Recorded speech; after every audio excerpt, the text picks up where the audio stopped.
Ladies and gentlemen, welcome to Table of Titans. It is Conspiracy tonight, and especially with some of the information coming out for the Southern Poverty Law Center. That last clip was pretty much right on the nose. If you've been following this show for a little while, we got some more to talk about there. We got lots to cover on the domestic side itself. Rdoc is a man down tonight. He is out with family. That's what we did for the prayer request earlier. So we thank you everybody who got involved on Twitter out there. But I got I got Space Shot and Tron. Tron, what is going on, my friend?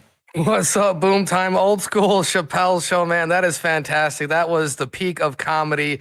And, you know, that kind of stuff we can't technically do anymore. Or can we? I'll tell you what, man. The most entertaining outcomes, the most likely. Southern Poverty Law Center, follow the money. And again, this all goes back to RICO, Antifa mapping. It's the same book. We've seen this before, but now the normies are waking up. They're seeing their money is being quote unquote mishandled, and this is all by design.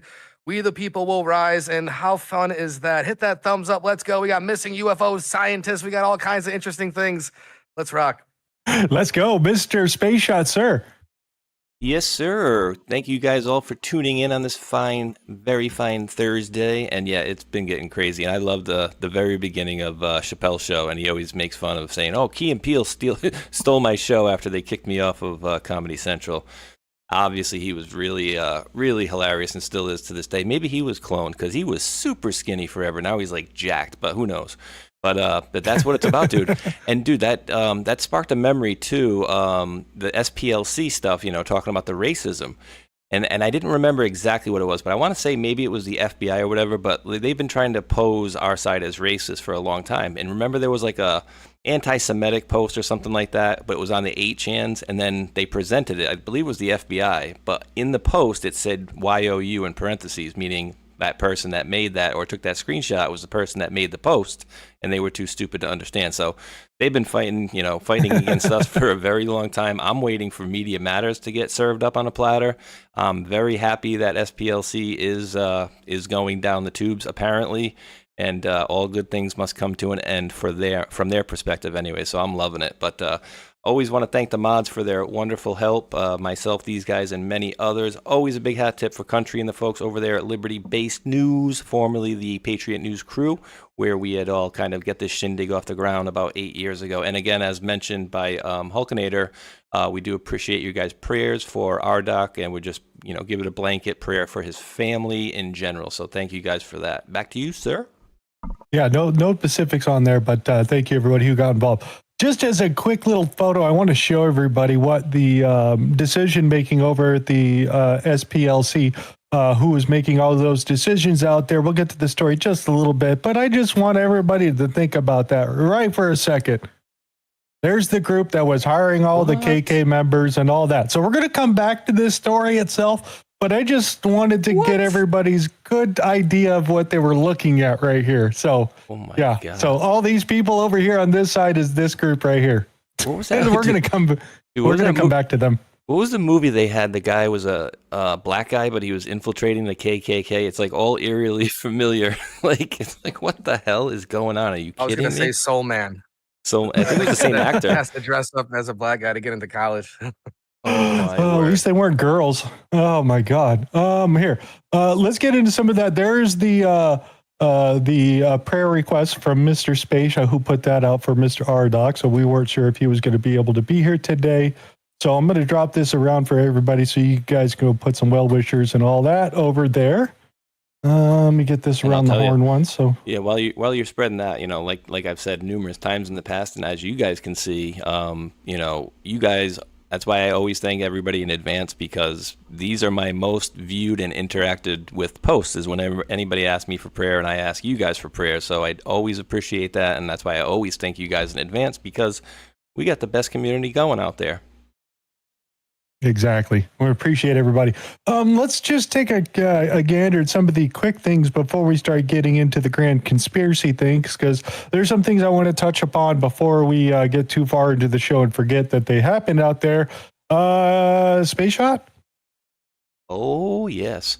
Justice Department places FDA-approved marijuana What is that? Marijuana? Never heard of this stuff before. Is that Spanish? We doing Spanish class? It says chronic, FDA approved chronic products, marijuana products and containing marijuana subject to a qualifying state issued license in Schedule 3, strengthening medical research while maintaining strict federal controls. Quote, the Department of Justice is delivering on President Trump's promise to expand Americans' access to medical treatment options, said Acting Attorney General Todd Blanche.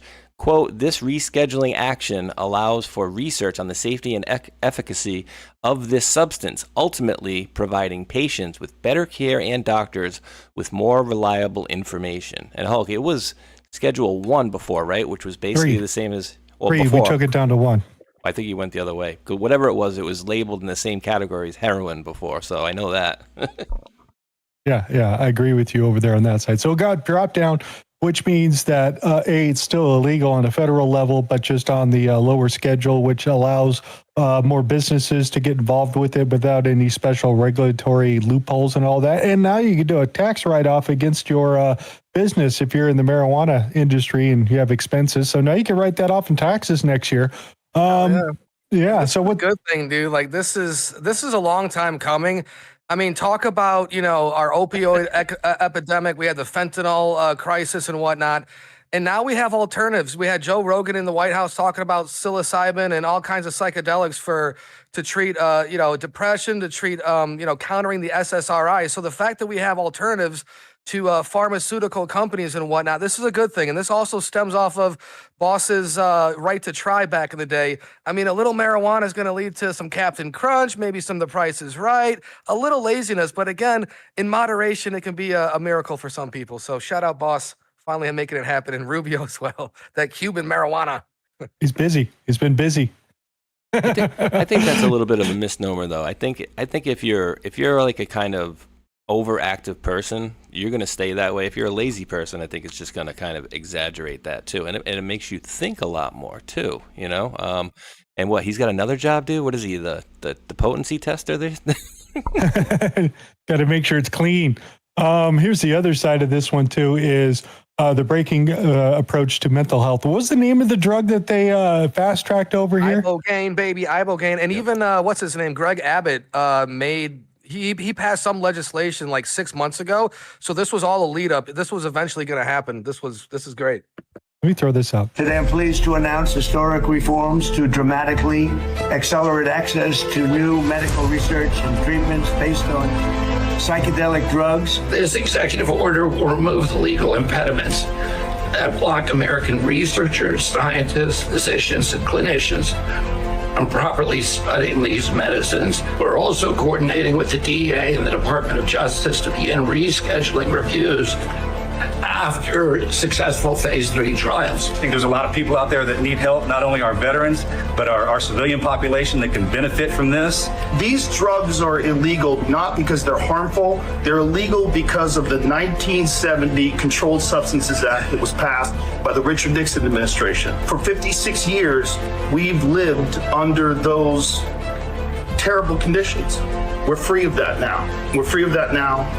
Thanks to all these people that we see next to me, and thanks to President Trump. Thank you very much for taking care of your service members and your veterans, and giving the members that have been working on this for so long a chance. President Trump has delivered. All right, enough of rah-rah over there. So, again, they're using it for alternatives for psychiatric help for PTSD and among other things to see if it could relieve the issues that they're having mentally. Sometimes it takes one treatment. Sometimes it takes 30 days of different treatments before they get concoction together. But this is something now that could be more acceptable to be used with these war fighters that really help them out. So, yeah, I'm going to give some for my wife. I'm going to slip it right in her coffee. It'll be okay. Thoughts? Yeah, and this Ibogaine, like, it's only available in most, not in America yet. It's, South America. And what it does is it resets your brain going back to before you were addicted. So it literally resets the brain. The addiction never happened. It's like a time travel drug. And again, having alternatives to mental health issues, this is fantastic. We might get all the libs. We might get all the libs on Ibogaine. But this is again, advancements in medicine. This is what it's all about. Shout out, boss. And team. Like, I never thought, dude, this happened on a Saturday morning. I'm like, what is Rogan doing here? What is this? Oh, you better be watching Saturday morning for the Hulk and Space Shot show, because I got a video I can't play tonight, but I'll play it on Saturday of all of these guys trying drugs. It's so freaking funny. Anyways, it'll be awesome for Saturday out there. So let's get into another thing that happened, because everybody's upset with happening with Virginia, and then we had the court hold it back. Mr. Space Shot, would you take a little crack at that? Sure. Shipwreck says, let me explain further explain. Virginia has a procedure set forth in its statutes for this kind of effort. The advocates for the proposition violated the procedure. The court allowed the vote because if the, quote, no side prevailed, the issue would be moot. The defect in the procedure was there all along, and it didn't go away because of the outcome of the vote. Interesting. So they kind of had an issue the way that they cured these ballots and put the system together. And it comes out, the lawyer says a judge's 5-page order contained multiple Virginia state constitution and statutory violations that redistricting engaged in. One of the most important requirement is the next General Assembly has to go through the bill in 2027 before it goes into effect. So they have to play the congressional game over there to make sure the rules and procedures were actually done right. They didn't want to throw the election out right off of its keister, because that would, again, been one-sided over there. So they kind of allowed it to happen and see if they can get their ducks in a row. And, of course, the Democrats didn't do what they were going to do. And then they're going to basically leave one district for the Republicans. So it was like a 3% difference, a 0.3% difference in voting. It was absolutely so close. So they're going to have to rerun that through again before any of this stuff is going to come true. So it's on hold right now. So 2.5 million, 50.7 to 49.3. Dude, absolutely crazy how close that particular thing was from being a tie. So that's what's going down. And I wanted to throw, did you want to make a comment? I would just say it's surprising that it would even be that close. You know what I mean? Yeah. So here you got gerrymandering in Virginia. Congressional map includes California. What do you think? Do you think that will work? That's awesome. Look at that. That's what we were doing in Texas. Remember, they did the same thing down in Texas when Crockett lost her spot down there. Yeah, that's good times. Good times.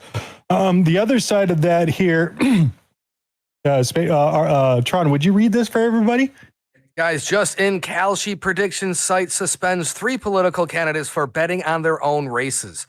The candidates were from Minnesota Democrat primary, Texas Republican primary, and Virginia Democrat primary. Kalshi says, dude, when this first came out, like Nancy Pelosi with the stock picks, and then all of a sudden, Kalshi and Polymarket started getting extremely popular. And I'm like, if you're in like any sort of office and you have an ear to anything, you can cash out like big time on the Kalshis, and apparently people are, dude. Look at this. DOJ arrests U.S. Special Forces soldier involved in Venezuelan President Maduro's capture for making over $400,000 betting on his removal from office. Guys, he threw down $30K, netted $400K. He did it a few times. And this is the Gray Sports Almanac. Can you believe that? Right? Oh. Says the unusual time bets triggered the immediate investigation of possible use of insider information in the classified military operations. The Justice Department has not commented publicly, is unclear. So basically, Kashi has some sort of algorithm that's going to catch some of these insiders when they start doing this, and they're reporting them directly to the FBI. Well, just the same way that. Go ahead. Get your buddy to do it. Well, one of them was the wife. I think this guy's the wife. The wife went and made the payment. That's so stupid. You tell your buddy tells someone, you get 15%, you get 20%, you get the finder's fee, you get the VIG. Come on.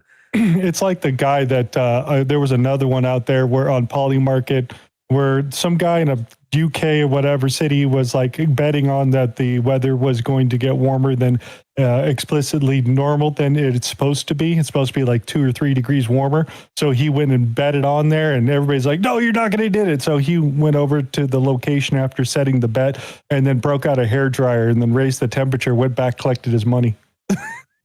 He cheated the system, dude, with a hairdryer. Okay, what else do we got?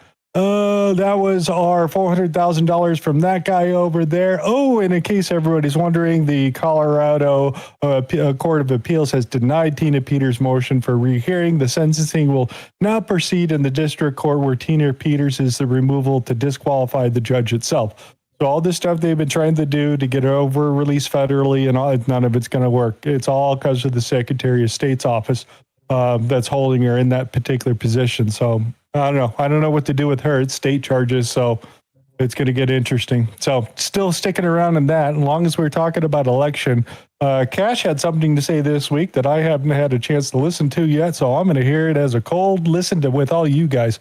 What did Kash have to say about the election? We are not going to take this and have not taken this laying down. We did already indict former Director Comey, and that's going through the judicial process. But we also, at this FBI, even though we uncovered what we uncovered back in the House Intel days, I had to come in here and find rooms that they hid from the world. I had to come in here and find access on our computer systems in restricted and prohibited case files that they purposely put in places for no one to see and find.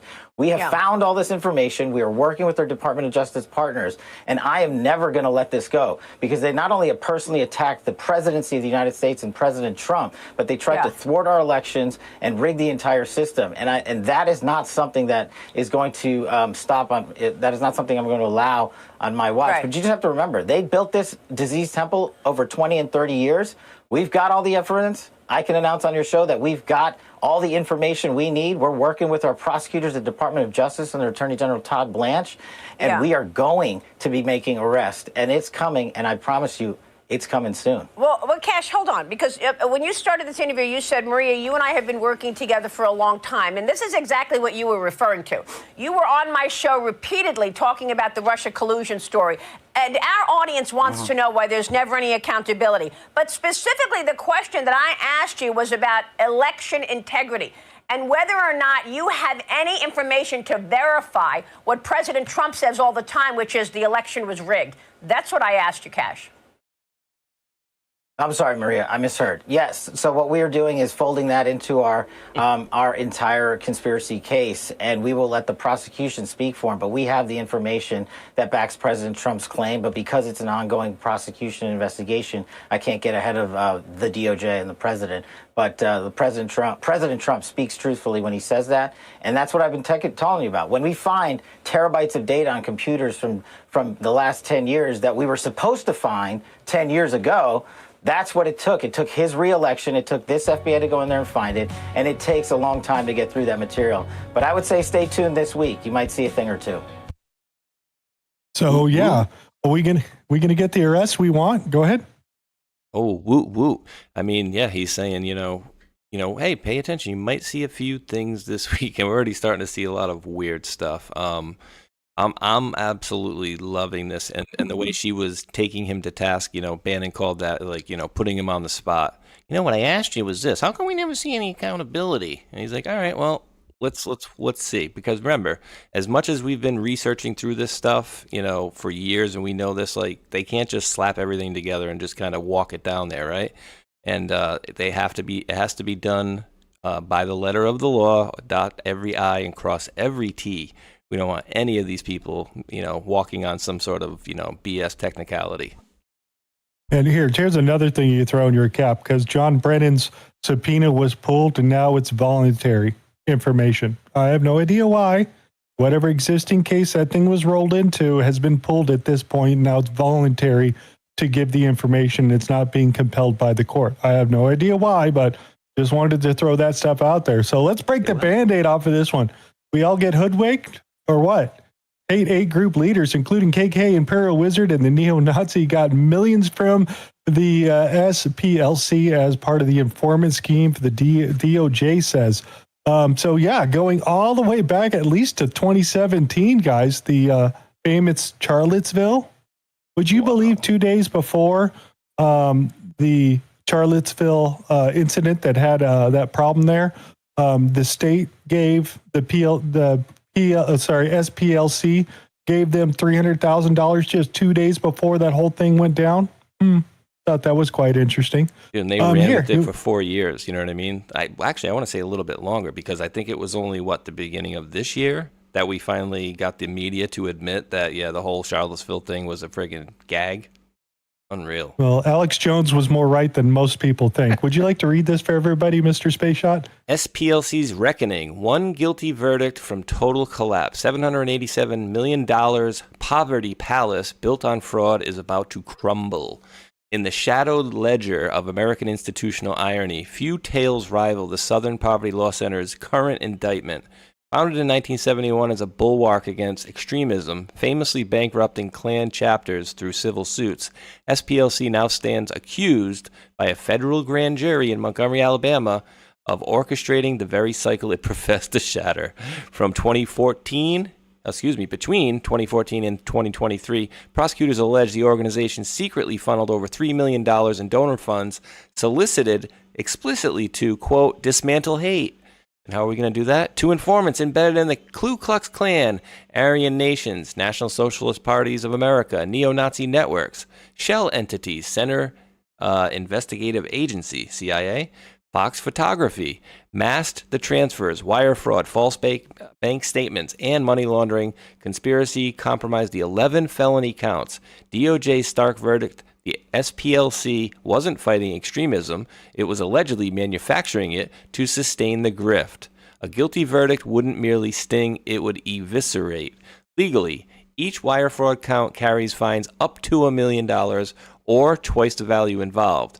Money laundering up to $500,000 or double the proceeds, plus full forfeiture of tainted assets. The DOJ has already filed forfeiture actions. Total exposure? Tens to hundreds of millions, potentially gutting liquid reserves. Financially, with roughly $787 million in net assets and a $734 million board-designated endowment fiscal year 2024, the SPLC appears fortress-like. Yet revenue, $129 million, mostly small donor contributions, relies on trust. A conviction triggers IRS scrutiny that could revoke 501c3 status, rendering future gifts non-deductible and sparking a mass donor exodus. Past scandals, 2019 leadership purge amid harassment claims, multi-million-dollar defamation settlements, already dented credibility. This is existential. Operationally... Hey, hold on, wait, right here. Do this one right here. I'll just keep going. One. Fred, how do Charlottesville rally and SPLC birth an entire billion-dollar-plus, quote, democracy ecosystem? 11 federal counts, wire fraud, money laundering, but here's what the SPLC headlines are missing. The indictment describes a paid informant in leadership chat that planned Unite the Right. That informant, quote, helped coordinate transportation to the rally at SPLC's direction. There is one publicly identified organizer whose documented role was transportation coordinator. His Discord post about running over protesters were made 26 days before Heather Heyer was killed by a car. The indictment says postings were made, quote, under the supervision of the SPLC. Charlottesville then became the founding event for a billion-dollar political machine. SPLC installed itself as that machine's definitional gatekeeper. I report, you draw your own conclusions. As always, patience as I pull together the thread. So just think about this, dude. This system that they had put together for this racism stuff started in 2016. So if this one event never happened, then we wouldn't have seen this building thing on top of, oh, the Republicans are racist, and they just go through all the isms right there after that and label us the bad guy itself. If this never happened, we wouldn't be dealing with half the issues that we're running into right now. And it's all because of the left propagating their own bullshit into the story and then funding this with all your taxpayer dollars, by the way. All your taxpayer dollars went in right of this, and they paid the CEOs and the informants for the KKK. Congratulations. I didn't know I wasn't supposed to do that. Wonder how that will work out. So absolutely nuts. Here, Tron, read this one for you. Rizzo's big idea for Patriot Front after Vanguard America fell apart because of all the Nazi members were photographed and recognizable was a start group where everyone dressed alike and wore masks over their heads with sunglasses. No real identifiable characteristics beyond height and body shape. Same baklava over the head, hiding the eyes, hair, color, style. Same shirt, same pants, the shoes, sunglasses hiding their eyes. Give the man some credit. The grift of Patriot Front did last longer than the Vanguard America did. They managed to keep it going for money keep the money coming from the people paying them for almost 5 years. And dude, we had that since the beginning. Imagine how many other groups, wink, wink, nudge, nudge, that are also infiltrated with our taxpayer dollars. This is going to be absolutely huge. Follow the money. And again, JD Vance taking on that new task of following the money. So this is a great start, and this is exposure for the enemy, man. Deep state on the run. Hopefully Soros, before he passes away, that son of a bitch is so old. He's got to get locked up soon, dude. That's what kills me. They're way too old now.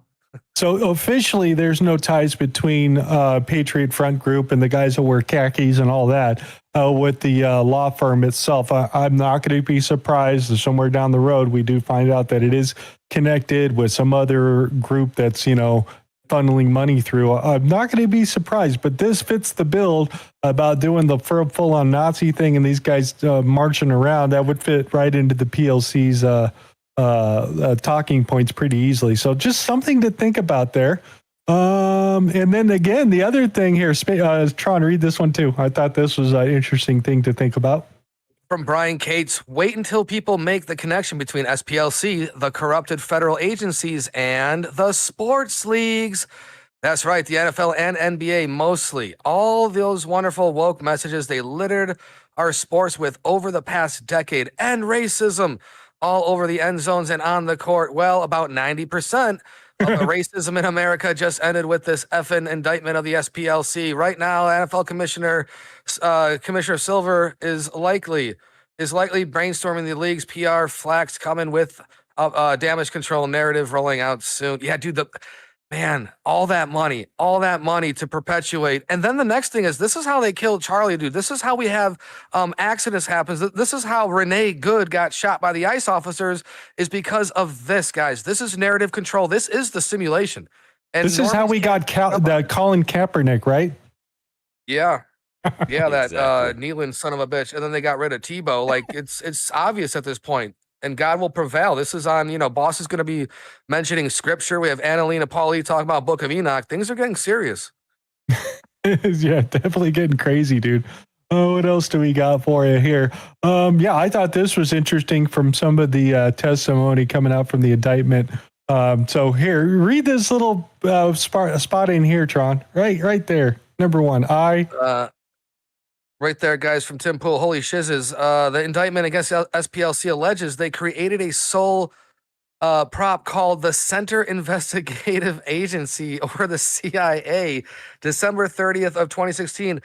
Employee 1, certify that I am the sole owner of the above named proprietorship, federal tax ID number, blah, blah, engage in the business under trade name of Center Investigative Agency. So they had a CIA within or what is this? Yeah, they had inside the law firm, they had this freaking sub company in here called CIA, Center for Investigative Agency.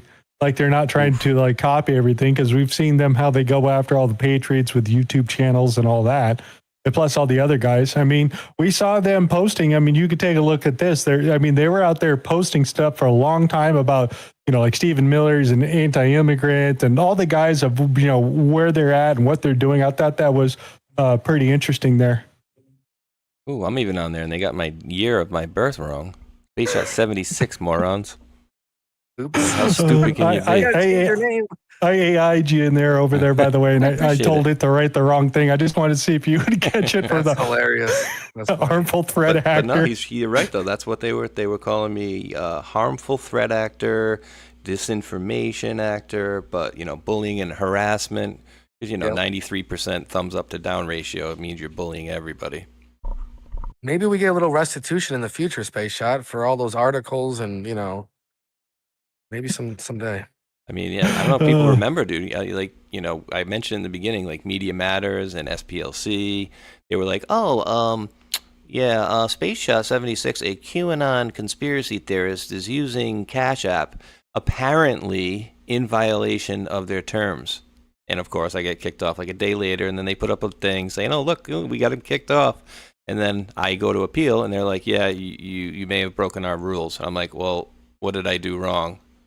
Yeah, no, you're not getting anything back. That's it. It was just nothing to it. So it was all just BS. But they don't understand. Like, if I have internet, I will be here. If I have 2 pennies to rub together, I'll be here. If I have $100 million, I will just be streaming more days per week. That's about it. I'd also like to remember that the FBI underneath the Biden administration partnered with the Southern Poverty Law Center to go after some of these right-wing extremists and prosecute them and those whole things themselves.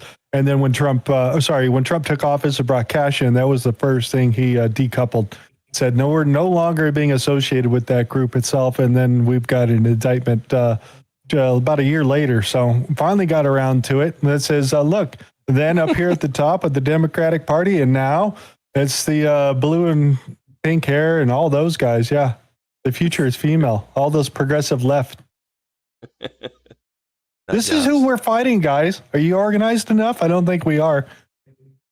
We don't get the funding, we don't get the George Soros working on our side. We need some Elon to spread some love on us.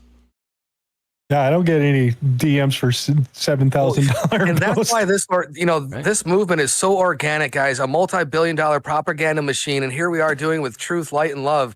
You can't beat this timeline. It's absolutely fascinating. And imagine what MAGA can do with all that corrupt money. This is why it had to be this way. The 4-year pause, and now we're going to catch them for absolutely everything. That's the goal as we cross the finish line in 28, and then we can look forward to the future post boss. Hopefully. So let's go check in with Mr. Alex Jones in 2017. Let's see what he had to say. Even had it on tape. They go, you say nothing was real at Charlotte. It was actors. And I never said that. I said they've been caught hiring actors, crisis actors before to go stir up stuff. Little did I know they'd actually hired them for Charlottesville, official Craigslist, official websites, official companies that have been around for over a decade. Little did I know that even their fake news about me became true. They're so bad. No wonder they were so upset about the actor statement because it was on target. They wanted to hit it first to then say it was made up and get that fake news out first. So there's a bunch of other companies. But the point is they say, we're going to Charlottesville and we're hiring people to agitate. And then their people are there and then I'm wrong. And then I just said we should investigate actors. There's been actors before. Sometimes it's crazy. I've been at Nazi rallies covering it, and you'll actually see guys that you later learn are FBI informants and Jewish leaders, the Jewish community people dressed up as Nazis and like stuff I think they probably got from the back lot at. Just saying. I'm just saying he's unfortunately right than most people will give him credit for. maybe Jones was in on it. Maybe Jones got some of that SPLC money. Maybe Jones got a little Bibi Netanyahu in his ear. Maybe Jones was 80-20. Maybe he's 60-40. Like, again, good information. He's the red pill in the beginning. He made awesome documentaries, Obama Deception, Endgame. Like, the list goes on. It's fantastic. But in 2026, if you're not boss, get the hell out of the way, baby. This Trump train doesn't stop. It doesn't stop. And it's going to be amazing to find out how much of the quote-unquote influencers, we already heard a little sneak peek a few weeks ago. It might be big. They might get some of that money too. Well, the other interesting thing is the Southern Poverty Law Center getting was a big connection into the lawsuit that was filed against them for InfoWars. So if they're out there instituting some of this operation out there and maybe set up Alex Jones a little bit to push him over the edge or something like that, and then be able to turn around and sue him and take his company away from him, that's an interesting thought process. Why I brought that one out. So.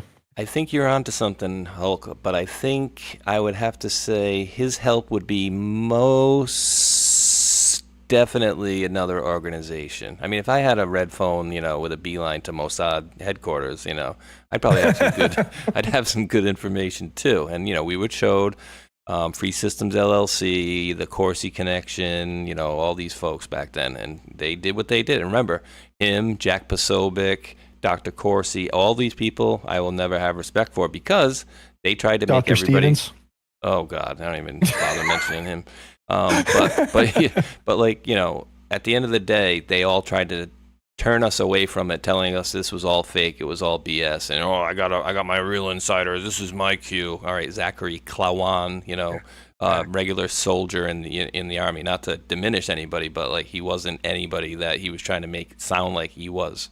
So yeah, I just can't stand Jones anymore. And like, who's that guy we were just looking at? Like the bald head now, and his bigger, but he's like. Well, the Q team destroyed Alex Jones. That was it. Like once Q came out, Alex Jones started going to the downside, and then he had to make himself more popular. He had to get more outlandish, and he went way too far. and he had a chance. But Remember the hack? Then he had to get himself a Q guy. Yeah, remember the hack on the website? And I think it was even in the drops. They were like, yeah, when your website gets hacked, you're not able to like leave a redirect message when your website's getting hacked like they did at that time. They were like, oh, our website's hacked. Here, go over here. It's like, no, you can't do that when you're getting hacked. What else do we got here? Over here on this side. Oh yeah, here's the state of Alabama gave SPLC $375 5 days before the Charlottesville attack. Yeah, so just interesting how well the state's integrated what do they into do it. with all that money, though? Think about it. What kind of you don't need that much money to have people show up with tiki torches and get angry. Like that's a lot of money. So a lot of that's getting into their hands too. And going back to the Colbert Report, remember when Boss was like, how do they spend this much money on these television shows? This is bad bookkeeping, dudes. This is, I mean, it doesn't cost much. Come on. So you all heard, just a little quick sidestep, that Alex Jones InfoWars, the court had made a decision to rent out the InfoWars website to the victims of $81,000 a month they have to pay, and then they get to troll Alex Jones. Did you guys hear about that decision a couple of days ago? No. A little bit. Okay, let's go to the tape. Why not? Here we go. They turned the freaking frogs gay, and we're fighting back. We're here. We're queer. Get used to it. Stay tuned, Patriots. So it's coming. They're going to take over the website, and they're going to start trolling. I've seen some of the other ones. This is AI funny. I figured I'd do it that way. But some of the other stuff they're coming out with, they're just trying to drag him through the dirt. So it's coming. So I think they got it for 6 months. So that's out there. Let's check in with some of the influencers picking up their law firm check out there. What do you think about this? Leaving the PLC, picking up his part. If it's not SPLC, it's going to come from somewhere else, and that's what we have to kind of stay focused on. Is that it's not just one group; it's a group of groups, and this has been their plan the entire time. This is their motive, and now finally they're getting exposed. And if you're a taxpayer in these states and counties, I'd be so pissed. It's going to be interesting who's on the paid list and who's not on the paid list. Because wait, you guys are getting paid? Yeah. Only the head guys were. The rest of the people below were just showing up. The KKK is supposed to be pro-boss. I thought they love him, right? The racists. Why wouldn't they love him? And now they're taking money from African Americans? That seems like fake KKK. You might as well put Chappelle back in the robe. Yes, exactly there at that point, but we just had to make fun of that. And I thought this was interesting. So what did he have to say? Coming out of the woods, carrying torches, their veins bulging from their necks, carrying Nazi swastikas, and chanting the same exact anti-Semitic bile that was heard in Germany in the early 30s.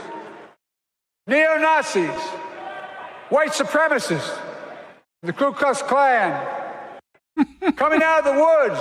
So just remember that his administration told the FBI to work with the law firm and they can go after Republicans. And we're the bad guys. Oh my God. I mean, he was such a bumbling, in America. This guy was just so bad. And I don't know, like that. I just laugh at that when I see that now because it is so freaking ridiculous. And yeah, remember the speech he made with the red background and the military guys on his side looked very, very Nazi-esque. But, Antifa going all the way back to antifascist action. Exactly. One big giant club and you're not in it. Oh, what else do we got here? Oh, this is great. Here, Tron, read that. According to the recent DOJ indictment, the Southern Poverty Law Center's alleged scheme involving donor funds ran through 2014 through 2023. That start date is notable. 2014 is the same year Michigan Secretary of State Jocelyn Benson, then serving as Dean of Wayne State University Law School, joined the SPLC's board of directors. Timing is everything. Look at that. So she is currently the Secretary of State for Michigan, the one that runs the election for Michigan. That's interesting. Everywhere. Always in the Democrat areas, heavily, very heavily. So yeah, that's going to tie her up here in a little bit. So that's coming along. Also, we do have John Solomon reports that's coming in with the, again, saying we're about to enter the period with Make America Accountable again. I think with Pam Bondi moved aside, the speed at which the Justice Department will move on things have been working in the system for months is picking up. I think in the summer and fall, we're going to get a lot of talk about the operation called Operation Round River. Its goal to neutralize anyone who could dare suggest there was a corrupt relationship between Joe Biden, Hunter Biden, and the Ukrainian government or Ukrainian business company Burisma. So he's talking about a lot of things going down, plus this grand jury of this big giant RICO case that we're supposedly coming down in the Southern District of Florida with Judge Eileen Cannon, which is that big giant 150 subpoena, not indictments, they were subpoenas down there, which John Brennan's got pulled down there. I don't know why. I don't know if it's the same court or whatnot. I just find it very interesting that came out yesterday. But it seems like John Solomon's got the inside track on a lot of things that haven't happened yet. Maybe John Brennan's going to be rolling on somebody. Maybe that's a possibility. But they also said during his grand jury, which was weird because let's say, Hulk was a witness to something and we wanted his testimony. Well, he would write his testimony down and then swear by it. And then we would bring that to the grand jury. Well, in this case, they were actually bringing the people to testify in front of the grand jury themselves, which they noted was a little weird. So yeah, we'll see. And dude, I'm going to be very interested because I want to know exactly when Operation Round River started, because as you saw, it said, hey, it was going to neutralize anybody who's, talking about the Hunter Biden laptop, essentially, right? That's what cracked it all off. And that was the New York Post article that was lit off on October 14th, ding, ding. 2020, which me and a bunch of other folks were kicked off of YouTube the very next morning. And then, so, hey, maybe I can sue the government for this in a few years. That'd be fun. That's interesting. So let's see what this comes out to be, if this is going to be part of their big giant RICO case about election and the growing conspiracies. Who knows? Or if it's separate, I'm not entirely sure. But if Operation Round River started, months before the 2020 election, that would be interesting there too. Another thing I found quite interesting that somebody popped this out, Mr. Space Shot, read that at the top. Okie dokie. Not a single rap song has charted in the Billboard Top 10 since July of 2025. Really? The United States Agency for International Development, USAID, was officially shut down on July 1st, 2025. Restructuring by the Trump administration to merge remaining operations into the State Department. This move followed months of dismantled programs, deep budget cuts, and mass staff layoffs initiated in early 2025. The Doge? They were doging the rap? Yeah, I think they were pushing it because we heard plenty of times coming from certain rap artists in the industry saying it's all controlled by the three-letter agencies and funding this and influence for that. And then we take out USAID and not one rap song pops in the top 10. I find that quite interesting for at least the mainstream stuff that they're pushing out there. So all the music sucks now. Like you can't do it anymore. I try to listen to it. It's auto-tuned. There's no talent. There's no persona. There's no stage presence. And as we start losing, our musicians, our actors, our pop culture, our entertainers, it's gonna suck. We have no one to replace them anymore, dude. It's gonna be AI then. Yeah, that AI music, it cringes. Some of it is really, really cringy. A lot of it is. Yeah, exactly. Some of it's very interesting. So that's going on out there. What else do we got for you here? Okay, I found your post, and I had to go back and backtrack what they were talking about, Mr. Tron, but here we go. President Trump is bringing pharmaceutical manufacturing back to America to keep us healthy and safe. America's offshore vulnerability runs across the entire three-stage medicine-making gauntlet, from key starting materials to active pharmaceutical ingredients to the medicines in our cabinets. We barely make any of it anymore.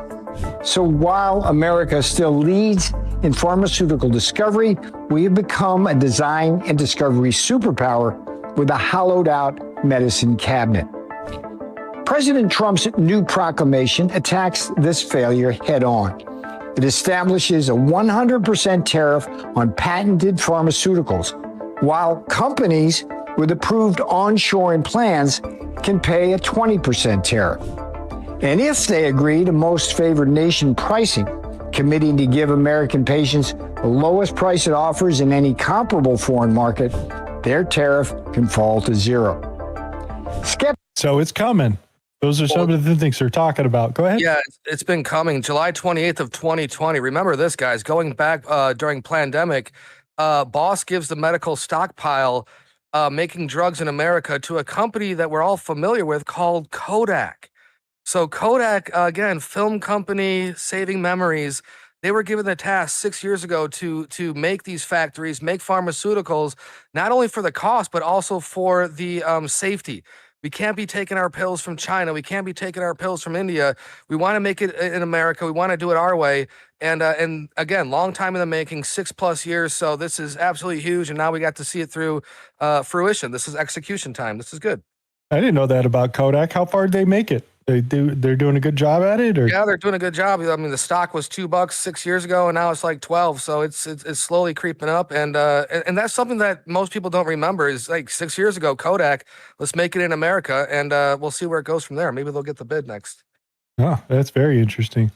Let's keep rolling here. Here's your clip, because I was like, what the hell are they talking about? We created a partnership with the pharmaceutical industry that was remarkable, and that it pushed 17 massive companies into the fold to try to do deals, again, unprecedented, that would allow us to claim that they were giving the most favored nation pricing to this country, to the American people. The president would not take no for an answer. We got 16 companies in, but not 17.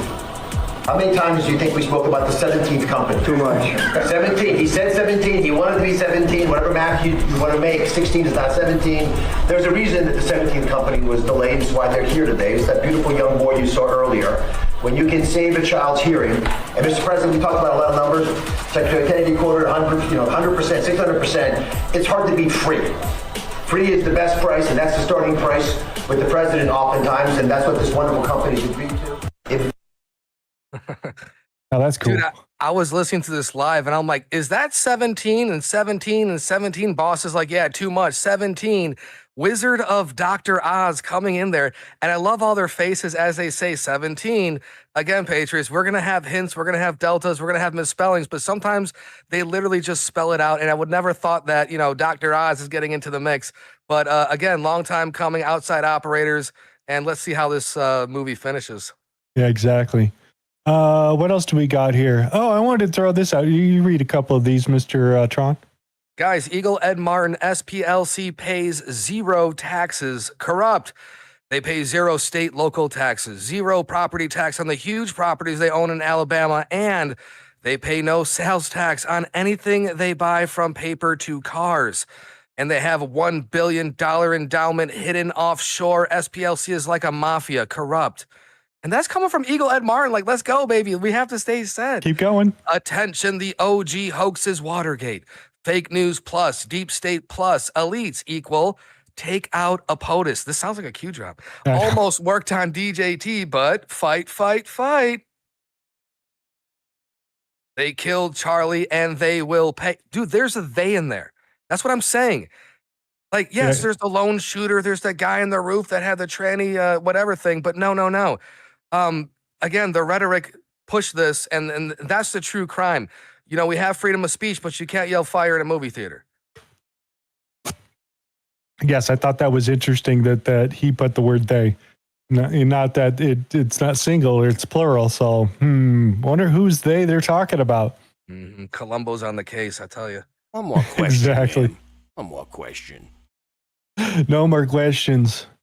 Oh, yeah. Financial disclosures had said the estate of Omar and her husband, Tim Minette, jumped from being in debt to somewhere between $6 million and $30 million in 2024. They amended their financial disclosure and released it to show the estate is really somewhere between $18,000 and $95,000. They blame the discrepancy as much as $29 million on an accountant who did not subtract the liabilities of Minette's businesses.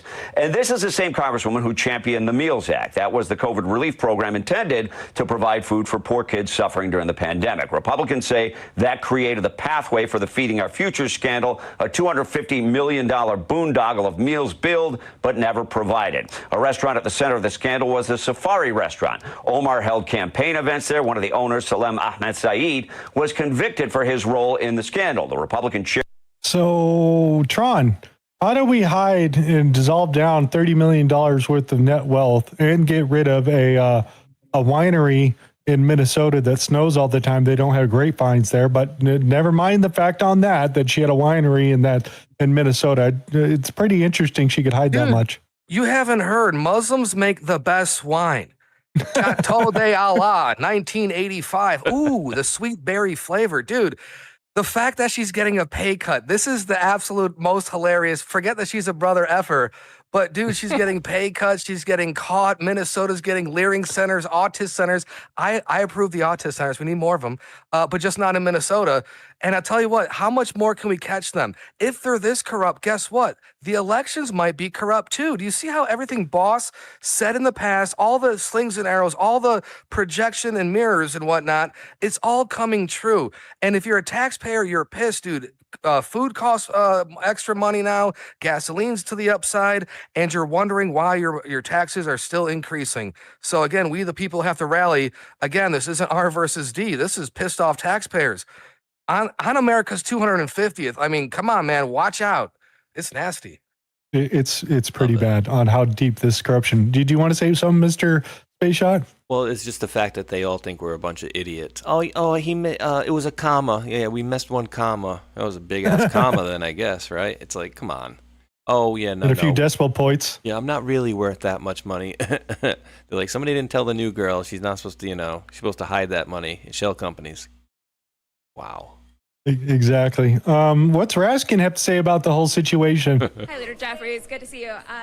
Just curious to get your thoughts on Ilhan Omar's financial disclosure. Does all of the scrutiny around that concern you at all, and does that warrant an official House ethics investigation? That issue has not been brought to my attention, but we do know that Ilhan Omar, who works hard on behalf of the people that she represents in Minnesota, is constantly under attack by right-wing conspiracy theorists. Somebody give him a check from the PLC, whatever.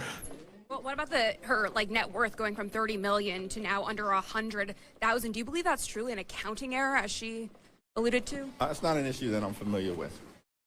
What about her winery that she is now dissolving from her financial disclosure? We're working to stop this reckless war of choice in the Middle East, get the economy back on track. Yeah. You can see where he's going with that one. Oh, so he's against It's absolutely crazy they pull this. Oh, my God. It's getting great. What else do we got for you? Oh, here's another one that we're going to get into as long as we're talking about corruption. Mr. Space Shot, would you read that for everybody? This is going to be big if they get to it, for sure. 5 ActBlue employees pled the fifth on 146 questions during House Judiciary depositions. Brian Lupo, the Gateway Pundit. On Monday, Gateway Pundit reported that Texas Attorney General Ken Paxton sued ActBlue, the Democrat fundraising platform, for, quote, deceiving Americans by lying about its donation processes that allow fraudulent and foreign donations. This was following an internal investigation that, quote, proved that ActBlue continues to process gift card donations without proving identification of the donor. The same day, the House Judiciary Committee deposed 5 employees after subpoenas were issued to 2 employees in June of 25 by Reps Jim Jordan, Brian Steele, and James Comer. The recent depositions included, quote, top staff responsible for fraud prevention, and sought to, quote, learn more about the platform's acceptance of illegal donations and the subsequent cover-up, according to a post on X by the House Judiciary GOP. That same group account states that the 5 employees were asked 146 questions and that ActBlue employees, quote, refused to answer a single one, invoking their Fifth Amendment right against self-incrimination every time. The questions included, is there any reason you are unable to provide truthful answers to today's questions? Plead the fifth. Have ActBlue executives ever instructed you to allow more fraud on the platform or weaken ActBlue's fraud prevention defenses? Fifth, Have you ever been part of a conspiracy to launder foreign money into the fraudulent donations for campaigns using ActBlue? That's good. F. Fifth. Remember that Chappelle one, dude? That might be worth showing later. That's hilarious. So yeah, so this is going down. As a quick reminder, you got to remember that they were taking a crap load of money from FTX and piping it right back into ActBlue. And that money from FTX, the crypto thing, was coming from Ukraine, from the money that we're sending them, going back through FTX, settled back into ActBlue. And then later, China picked up the torch and started doing that without having proper authorization from credit card numbers. You just need the credit card number by itself. Nobody believed them on the investigation side. So one of the guys grabbed his credit card, walked right over to the machine, and basically made a payment without having any authorization set on there for name, address, who's supposed to be actually donating. It took the money, no problem, just with the credit card number. Didn't need the 3-digit code on the back. He was totally surprised. So, yeah. So that's Ken Paxton from Texas taking that down, who's also running for the Senate seat. So he doesn't got too much longer in that seat, but he is definitely vacuuming up a lot of money already. So let's see if we get some trials out of this and prosecutions. We'll find out shortly. The other thing that was paying attention is the Clinton Foundation whistleblowers this week saying RICO, RICO, RICO, RICO. Do you see what's going on here? Just making sure everybody's paying attention to his court case. That's the only way, guys. And remember, you got to treat this deep state like the mob.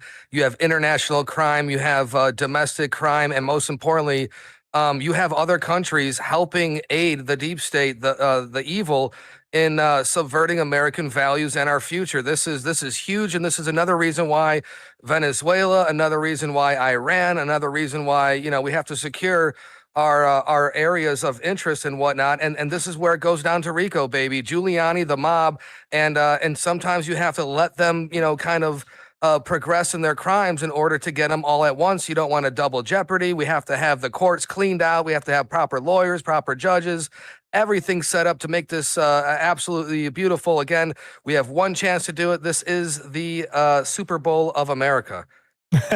Exactly. As we get into some of this other stuff that's here.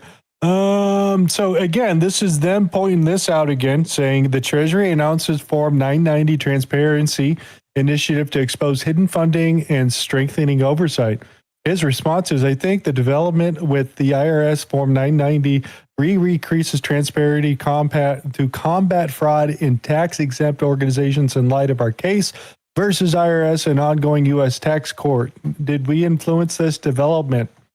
That's kind of an interesting thought. But yeah, they're requiring no more hidden black money in donations through the IRS. So you're going to have to disclose it all. So we'll see how well they go with that. Yeah, because it's worked so well in the past, with like Lois Lerner and all the folks they got over there. A couple of pieces out here. We did have Jeffrey Clark, U.S. attorney at the time, under the Trump administration, talking about Arctic frost and a whole bunch of the weaponization stuff. He had a long 4 or 5 hour testimony. We're not going to play any of that, but I wanted to pick up a little bit of his front side because this seems to be also another part of the RICO we're going down, and everybody seems to be getting active and talking about the right things in the same direction. Also, the entire name of the operation, Arctic Frost, indicates that it was political. Why? And it was changed to that name because it's a type of orange. If the people who are running this this investigation, so-called, were not political, if they were more brazen, they would have called it Orange Man Bad. It's right in the name of Arctic Frost. It's an indication of the fact that it was a politicized effort to destroy President Trump. Also, yeah, I didn't know that. Did you? Arctic frost is a color of orange? Really? No, that sounds awesome. And orange jumpsuits, Orange Man Bad. There it is, Arctic Frost. We have RR for the round, Round River. All these fun names coming out. Discombobulators, Ghost Murmurs. Bring it on. Bring it on. Here's the next one. John, you want to read that? Guys, from Svetlana, President Trump getting Devin Nunes to come back is a big deal. After 1.5 years of no successful Russiagate prosecutions by the DOJ, perhaps he will be able to push through accountability, justice, and transparency. This is the last chance. Nunes in 2025, quote, "It's a conspiracy. It goes back 10 years. Everyone would be caught up in this. What do we know at the highest level now? You've seen recently with the prosecution of Comey that's occurring in Virginia that new documents arose that now we have clear evidence, direct evidence that Comey knew this was a cover-up from the Clinton email scandal." So if you go back to 2016, 10 years, the Clinton campaign, the DNC, they're all worried about the emails coming out because they know if the emails come out that Trump is going to easily cruise to election in 2016. What happened at the time is Comey wanted to keep his job. We now know that through this information has been disclosed, that's been disclosed. But instead of actually taking that information in 2016 and saying, wait a second, we have the Clinton campaign and the DNC involved in a likely criminal activity hoax to dirty up the other campaign, they actually adopted that campaign and they used the weaponization of the FBI to target Trump and the Trump campaign. That then led into the Trump presidency. So instead of doing what the FBI and the DOJ and even President Obama at the time, when they all got briefed in August and September of 2016, instead of Comey and DOJ going and saying, where the hell are the Hillary Clinton emails, they operated in that whole time, knowing that this was just a cover-up and they weaponized the Justice Department against the Trump campaign. And Maria, in the meeting in the Oval Office back in 2016, these are the notes that John Brennan wrote, which were declassified by Ratcliffe. And here's what Brennan wrote in his notes. Alleged approval by Hillary Clinton on July 26 of 2016 of a proposal from one of her foreign policy advisors to vilify Donald Trump by stirring up a scandal, claiming interference by Russian security services. There you go. He wrote it all down. There you go. Devin. And that's there good it is. enough. Okay. That's good enough on that side because it goes into a little bit more. But I just wanted to read through some of that to get a refresher, some of the stuff that we had dealt with. And remember, Devin Nunes and Kash Patel, the ones who wrote the hurricane binder, Crossfire Hurricane, that they went to Mar-a-Lago supposedly looking for. So that's on that side. Now, do we want to go into a little bit of this space shot? Are you there? I am here. Sure. Yeah, let's go into it. I love let's start with Eric Charmella right there. Caramello. All right. Eric Charmella, Intelligence Community Inspector General Atkinson, with second-hand information, refers a case to the FBI for potential criminal investigation. Worked with the state inspector general and other IGs to give documents to the FBI. Both communicated with Congress directly. Less than a month, able to use hotline. Chris Porter, Russiagate, whistleblower, blocked into looking into Russian election cyber activity after found to be potentially linked to Durham, Jaffe. Blocked by multiple inspector generals after uncovering potential criminal activity, abuse of authority, and negligence by our own intelligence community when investigating the president.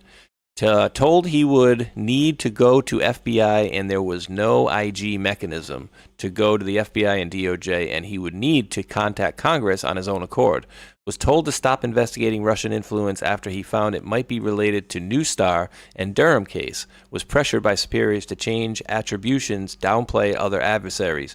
Pressured to withhold info from the National Security Council about wiretapping president.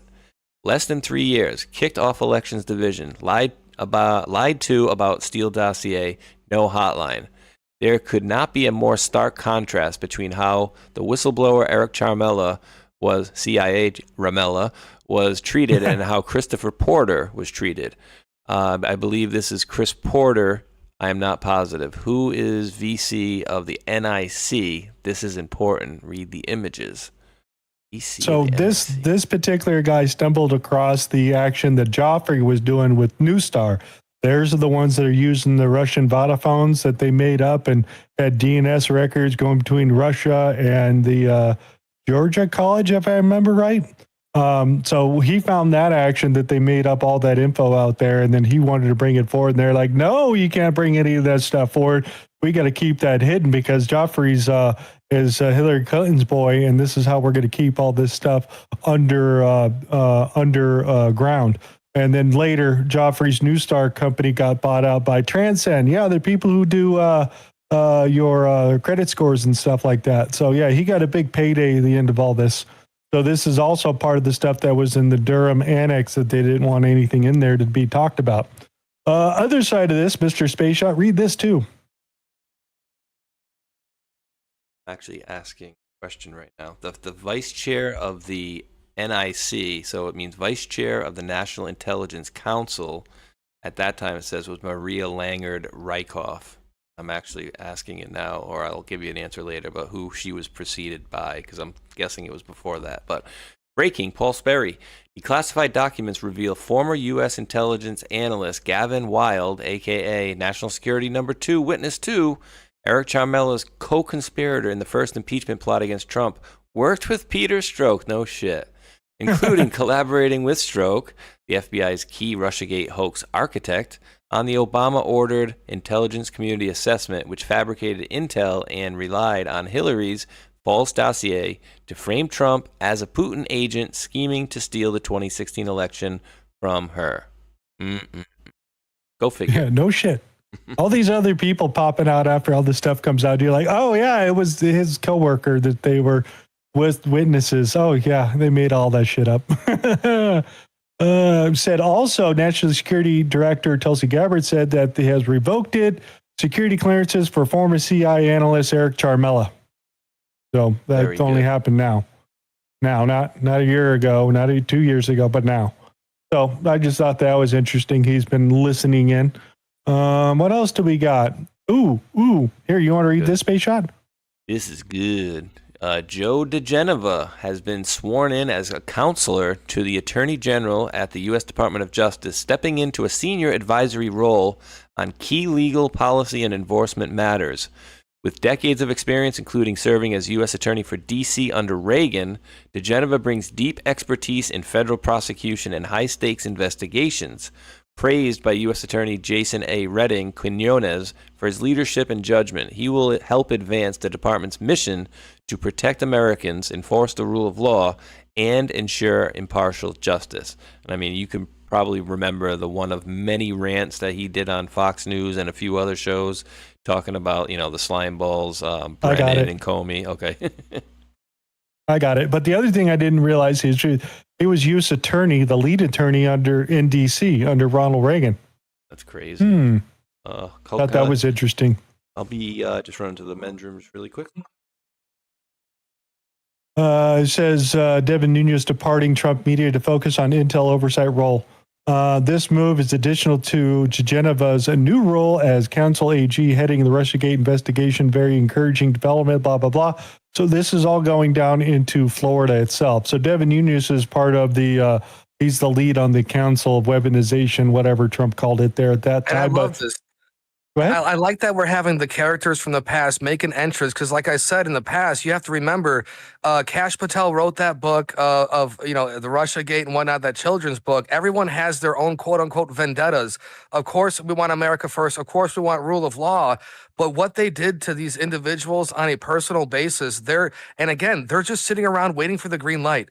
If you think any part of Boss's cabinet is obstructing and they're corrupt and we can't trust them, we're way beyond that right now. So again, we're just waiting for the green light, and it's all going to come down under one giant RICO. And Joe D in the house, man. I like this. This is good. Yeah, let's fire it off because you got to remember the last two guys, because Quinones, or however you say his last name, is in Florida, and then Geneva is being attached to the Florida down there, probably to carry on the RICO case and Russiagate and maybe some election stuff, all coming in together as once. So that's going down. What else do we want to got? Let's see what he has to say. It's been a while since I've heard him speak, so I went and found an old clip. FBI officials and Justice Department officials in the Obama administration at the time. It's never done. Comey sold his soul to the devil. Believe me, you cannot believe the telephone calls we're getting from current FBI people about how they cannot abide by what's going on. And one thing they can't understand is, why is Andrew McCabe still at Christopher Wray's right hand inside the senior offices of the FBI? I mean, McCabe and Strzok and Page are all out of the same cloth. They conspired to exonerate improperly and politically Hillary Clinton, and also, if she lost, to frame the incoming president of the United States with a false crime. This is a constitutional crisis, and Congress better stay on it until they get all the answers, and then there needs to be a grand jury.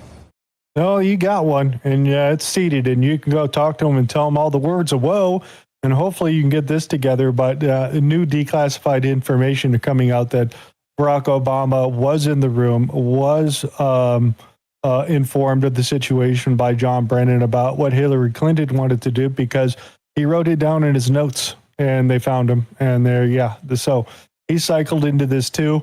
I thought this was interesting because Joe DeGenova did show up in the drops out there. You want to take a little bit of this, Tron? Yeah, guys, from Stormy Joe, Q3318 is a April 24th Delta. It linked out to Joe on Ingram Angle. The video is now available, or unavailable, but I was able to find the key points.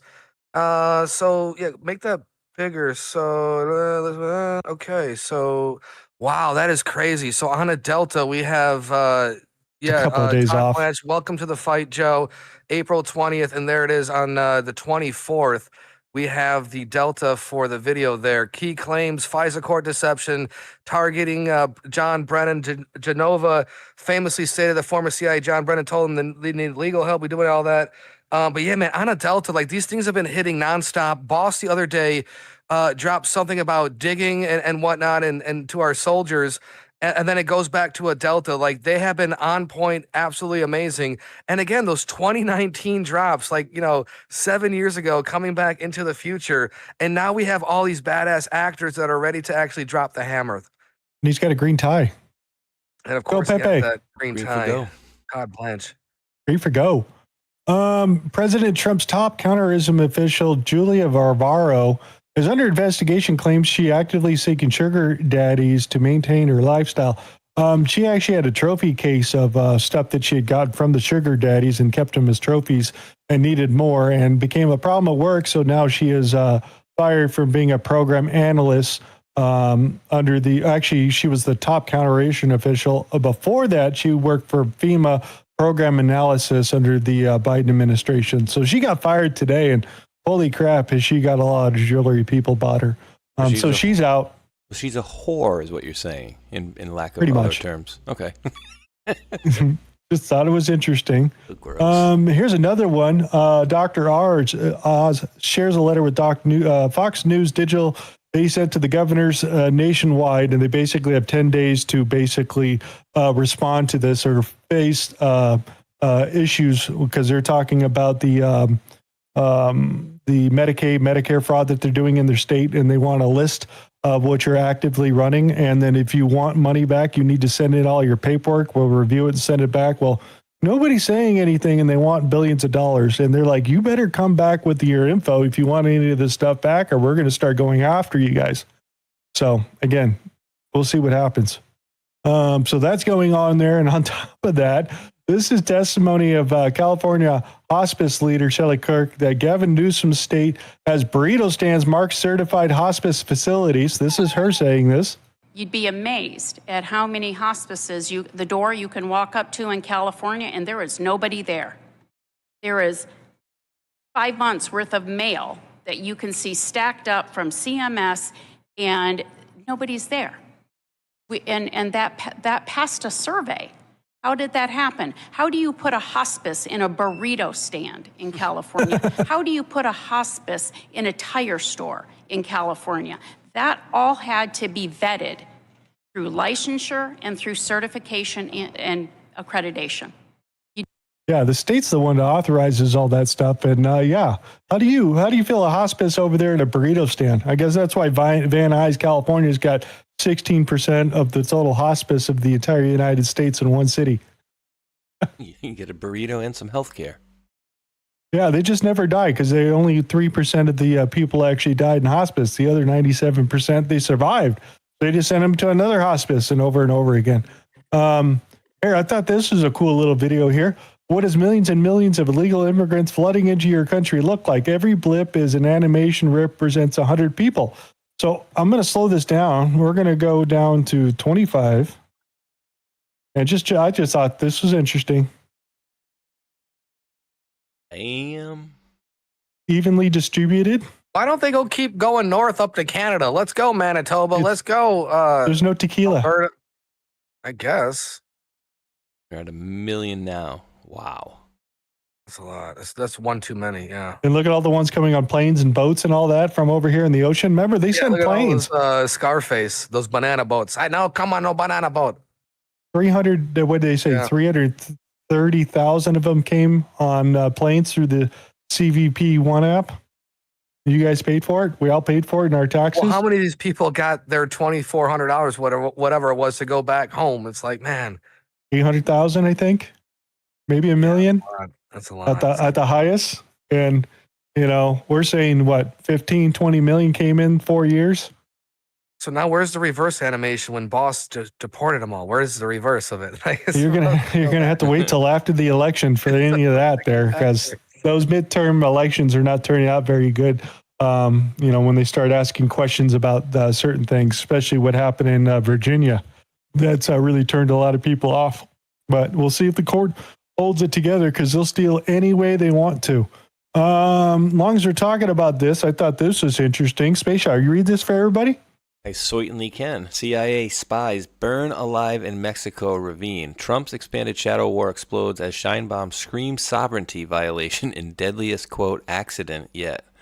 Barranco Inferno. CIA shadow warriors perish in Mexico's narco heartland as sovereignty ignites. In the jagged, fog-choked ravines of Chihuahua's Sierra Tarahumara, Sinaloa cartel fiefdom, where super labs churn the fentanyl, killing tens of thousands across our hemisphere, a vehicle skids off the road, plunges into the abyss, and erupts into flames.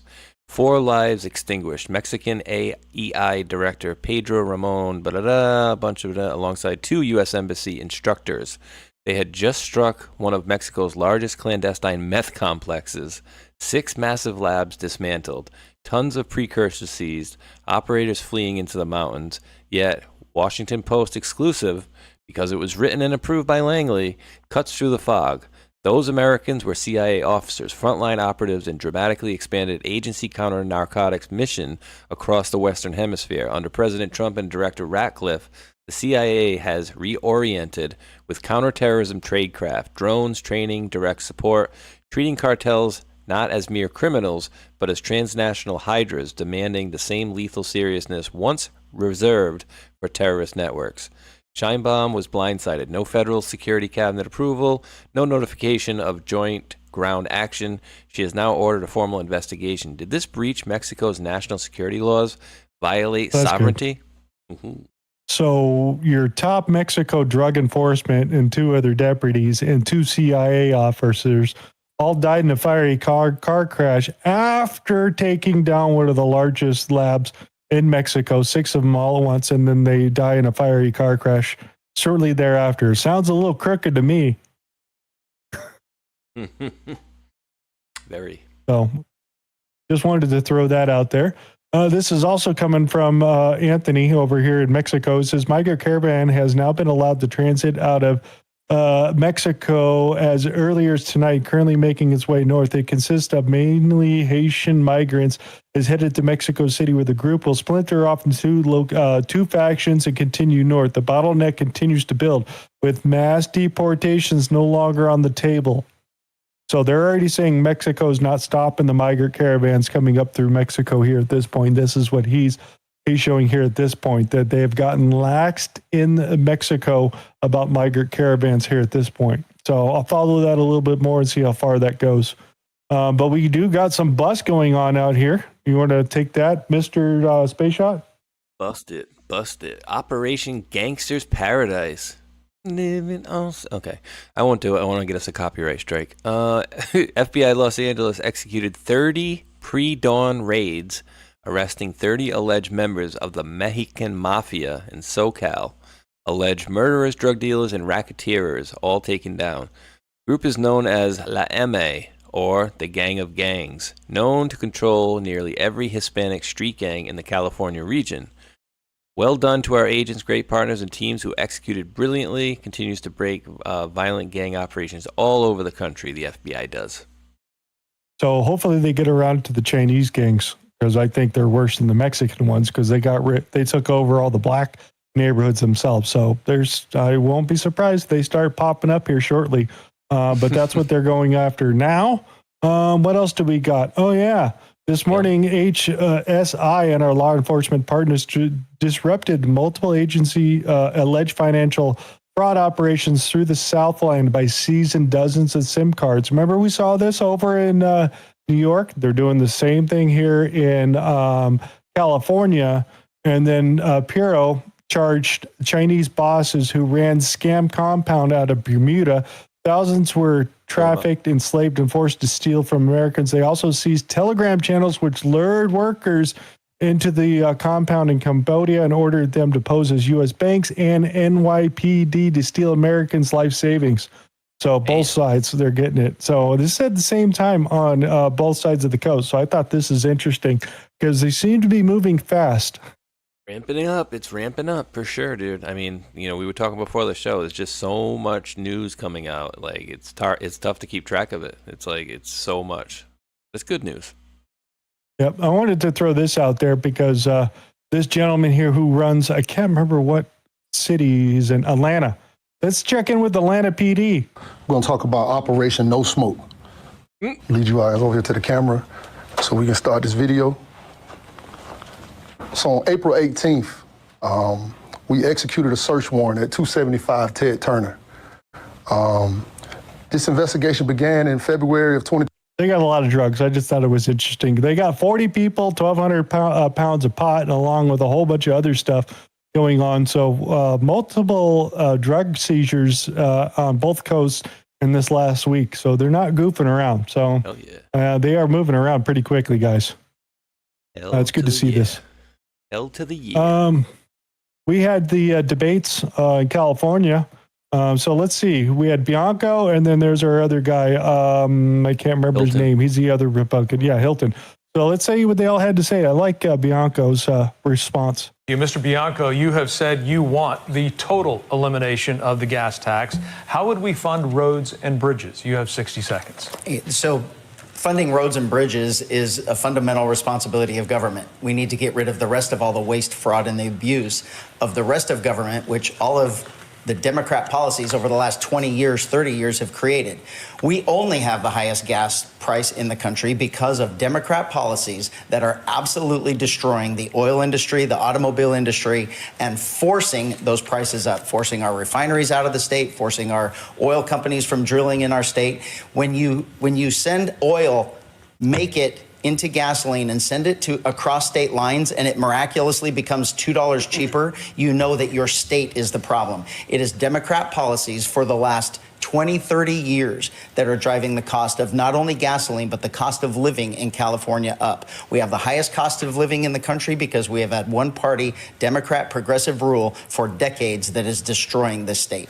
Mr. Bianco, let me ask clarification one more time. How would we fund roads and bridges if you eliminate the gas tax? You have 15 seconds. We eliminate all of the waste, the fraud, and the abuse that's going on where our money is being spent now. The number one responsibility of government is public safety. Number two is infrastructure. And if you look at where California spends its money, infrastructure is way down the line. Don't say that the gas tax is funding our roads because we have the worst roads in the entire country. Mr. I want to vote for that guy. Follow the money. That's brilliant. I like when he said, when you send the same gas across state lines, it instantly becomes $2 cheaper. California problem, mismanagement of funds. We see that a lot, right? Mismanagement.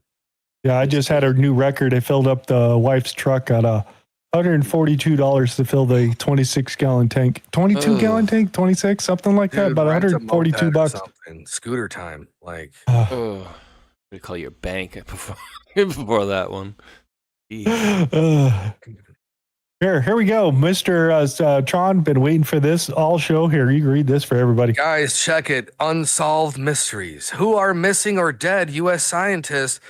Here is the list according to reports. Jason Thomas, a pharmaceutical researcher at Novartis, working on cancer treatments, died March 17th of 26. Body found in Lake Quantico, Massachusetts.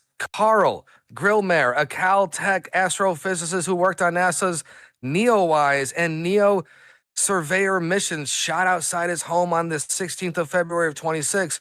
Nuno Loureiro, director of MIT's Plasma Science and Fusion Center, fatally shot outside his home on the 16th of December 25.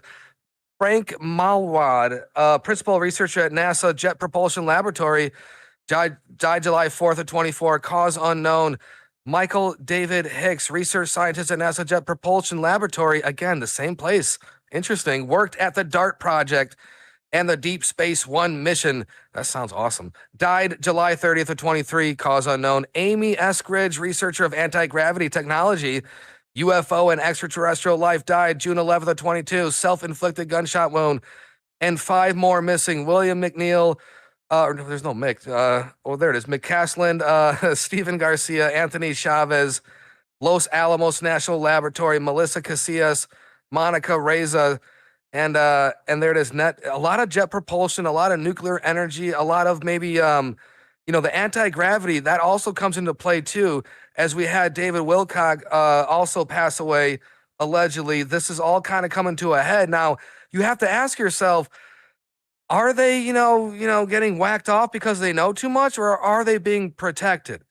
If we're under this guise that, America has the white hat control, we have the Q plan going on and whatnot, we can't allow scientists to die. That's not cool. And just recently, Bob Lazar, we watched it last Monday, came out with that video of this anti-gravitic technology. So absolutely amazing. The Daily Mail reports that U.S. scientists linked to UFO researchers sent disturbing text messages shortly before they found dead. And this is at 5:45 in the morning, by the way. And here's a text message. If you see any report that I killed myself, I most definitely did not. And who writes this unless they know something? If you see any report that I overdosed myself, I most definitely did not. And who sends text like this? If you see any report that I killed anyone else, I did not. Just like Bishop most definitely did not kill Maria and Gapi and Adriel, just like McLandis sure as blank did not blow his own head off. Look, she's almost setting this up. The dominoes are being lined up all over again now. Yeah, what did Tim have to say about the whole situation here? Let's get his comments. But to me, it looks like somebody is sending a clear message.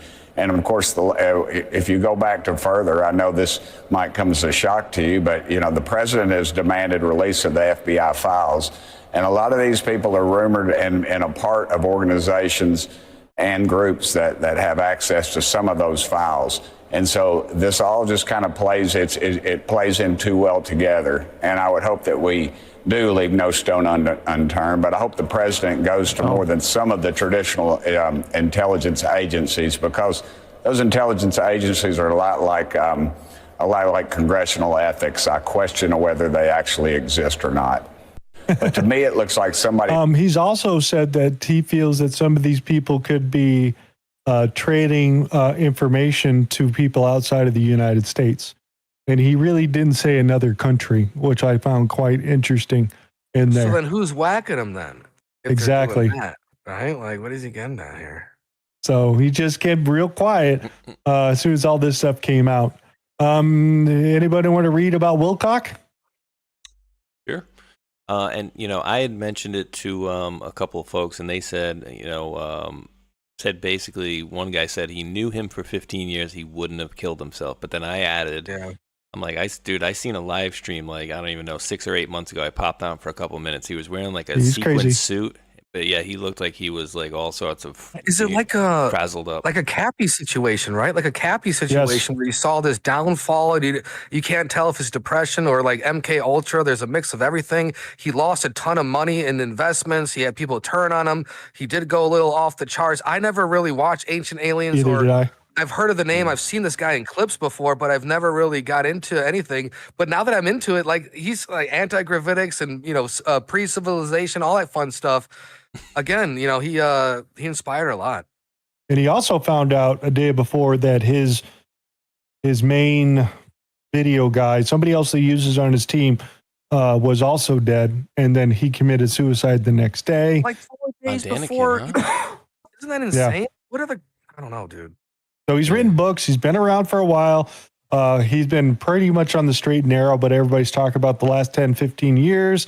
He's been a little bit back and forth, talking he might have some mental issues. On one side, he's happy to be alive. In the next sentence, he's the world's coming around him, and it's all dark and dreary and doomy and all that.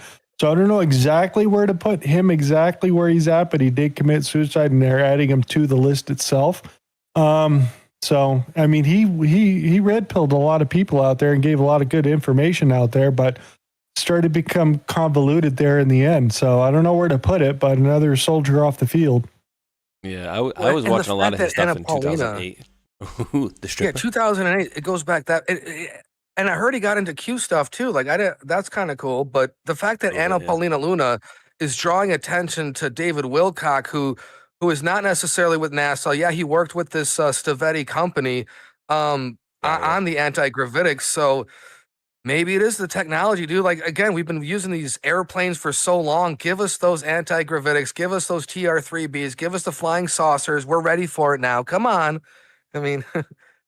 Yeah. Forget oil and throw the money right in the trash. Yeah, that's give me a med bed. That screws the whole oil market, and I don't think this world's ready for that. It has to be a slow little drip. Yeah, and like I've said before on the Saturday shows before, talking about this situation, free energy and shit like that, they're not going to come out with free energy right off the bat. It basically destroyed the world. They have to do it in steps, and the way that I think that they're going to do it is when your local power station down the street's going to go, oh, we're going to add another gas this or nuclear that. They're going to step in and go, hey, we don't want you to do that. We'd rather have you use this cold fusion technology we're just developing. It's almost getting ready for the Trump administration and Devin Nunes and that whole group over there. Or you can use this little special box we got that you can add on to your system itself that provides so much power, and you don't need to do all this infrastructure and all this. You just need a few of these little boxes that they're start putting out there. And then eventually... Go ahead. And the technology isn't new. I had a friend, his father in high school ran his entire house on solar energy and geothermal. He literally put a metal pipe into the ground, and with the heat of the earth, he heated his whole house up, dude. Absolutely fascinating. So again, we have much more advancements that we are being told, and this is the moment of truth. You got to have it. So they'll do it with power stations. They'll do it with your local house, and eventually, maybe 10 or 15 years down the road, you'll go to Home Depot and buy yourself a powerless refrigerator. You don't have to plug in there. It's all self-contained. You just throw it in the cabinet. And just think about if you never had to pay for energy ever again, right? How much you would save in time. And like Tron was saying too, like this is not new technology. I've mentioned numerous times over the last many years. Like what was it, 1918? Nikola Tesla was powering stuff, miles away without lights. And then he also had this box that he put outside of his house that had wires that would come in and power stuff in his house that was taking energy from like the ionosphere essentially. And of course, I forgot if it was Edison, Westinghouse, or whatever. They were like, yeah, how do you meter it? And he's like, no, you just sell them the pole, and then they got power. And they're like, yeah, no, bye-bye. Yeah, exactly. What else do we got out here for you? I thought this is interesting out there because U.S. Admiral were testifying in Congress today, and they made a comment that I never even thought was even possible. It says, we have a node on Bitcoin network. We're doing a number of operational tests to secure and protect networks using the Bitcoin protocol. So, yeah, they got a node running up there for the U.S. government. It's actually the United States Service is doing it. But I just found that interesting that somebody would say that, talk about money and control and digital networks and all that. So, yeah, interesting week. Now, is a node just like a piece of a Bitcoin, or is that like a multiple Bitcoin? No, it's just a communication piece. It's like a relay. So you can operate a node so then it can validate the other coins that are on the market itself. So that's necessary for the fraud, waste, and abuse and whatnot. Like if you can track the money on a blockchain, I mean, it's public. It's instant. You don't have to wait for the books. You don't have to wait for quarterly reports. This is how you do it, and this is how we kind of break away from the Fed. A little combination of fiat, gold, and a little crypto in there. What else do we got? U.S. accused China of industrial scale theft of AI and warned that it'd be cracking down of the exploitation. The White House said China is engaged in deliberate industrial scale campaigns to distill U.S. frontier of the AI systems. The U.S. issues gained attention to the China's DeepSeek and accused of using distillation. White House says the U.S. will explore measures to hold foreign actors accountable for industrial scale distilling destabilization campaigns. This comes weeks before President Trump's scheduled visit to China, because Xi's coming. Is he going? Yeah, he's going to China. Wow. So, yeah, sorry for butchering that, but those are some of the things they're talking about for China. But I ran by this little video right here talking about the most dangerous model from Anthropic that had just come out, who evidently got leaked over into Discord with some special users playing games out there. Want to play a little bit of this. Have you guys pay attention?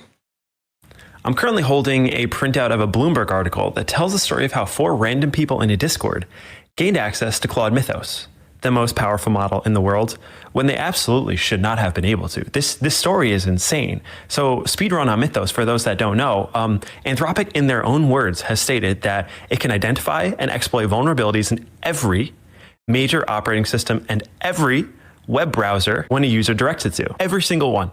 Windows, Mac OS, Linux, iOS, Android, Chrome, Safari, Firefox, all of them. Nothing is safe. And in their words again, this is a cyber weapon. Anthropic knows it, which is why they built Project Glasswing. Glasswing is the gated program Anthropic uses to pick which companies are allowed to touch Mythos. Currently, that list is Amazon, Apple, Cisco, and a few dozen other organizations. The idea is defensive. Let the biggest software vendors figure out where the holes are in their software and patch them before the rest of the world gets access to these hyper-intelligent cybersecurity models. Right now, per Bloomberg, financial institutions and government agencies on both sides of the Atlantic are racing to get added to that list. They have been unable to. Banks are nervous, governments are nervous. Everyone wants access to it, which is what takes us to the story today. The 4 random people that should not have gained access to it that did. So how did a private Discord channel end up with the same model Apple and Cisco are currently holding under lock and key? Well, there's 3 parts to the story. The first one, a person in the Discord had a day job doing contract work for a company that evaluates Anthropic models. Bloomberg isn't naming the company for security reasons, but that person had legitimate access to a third-party vendor environment. They were authorized to be there.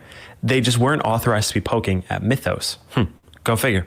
Second part, a company called Mercor, an AI training startup that works with most of the top AI labs, they got breached, and that breach leaked information about the naming conventions and hosting formats Anthropic used for its internal models. So they were able to kind of reverse architect the URL. We'll get to that. The third part, though, is the Discord that runs bots, and these bots crawl GitHub and other unsecured parts of the internet looking for stray references to unreleased models. A forgotten config file, a test script someone pushed by mistake, really any of these breadcrumbs they could pick up.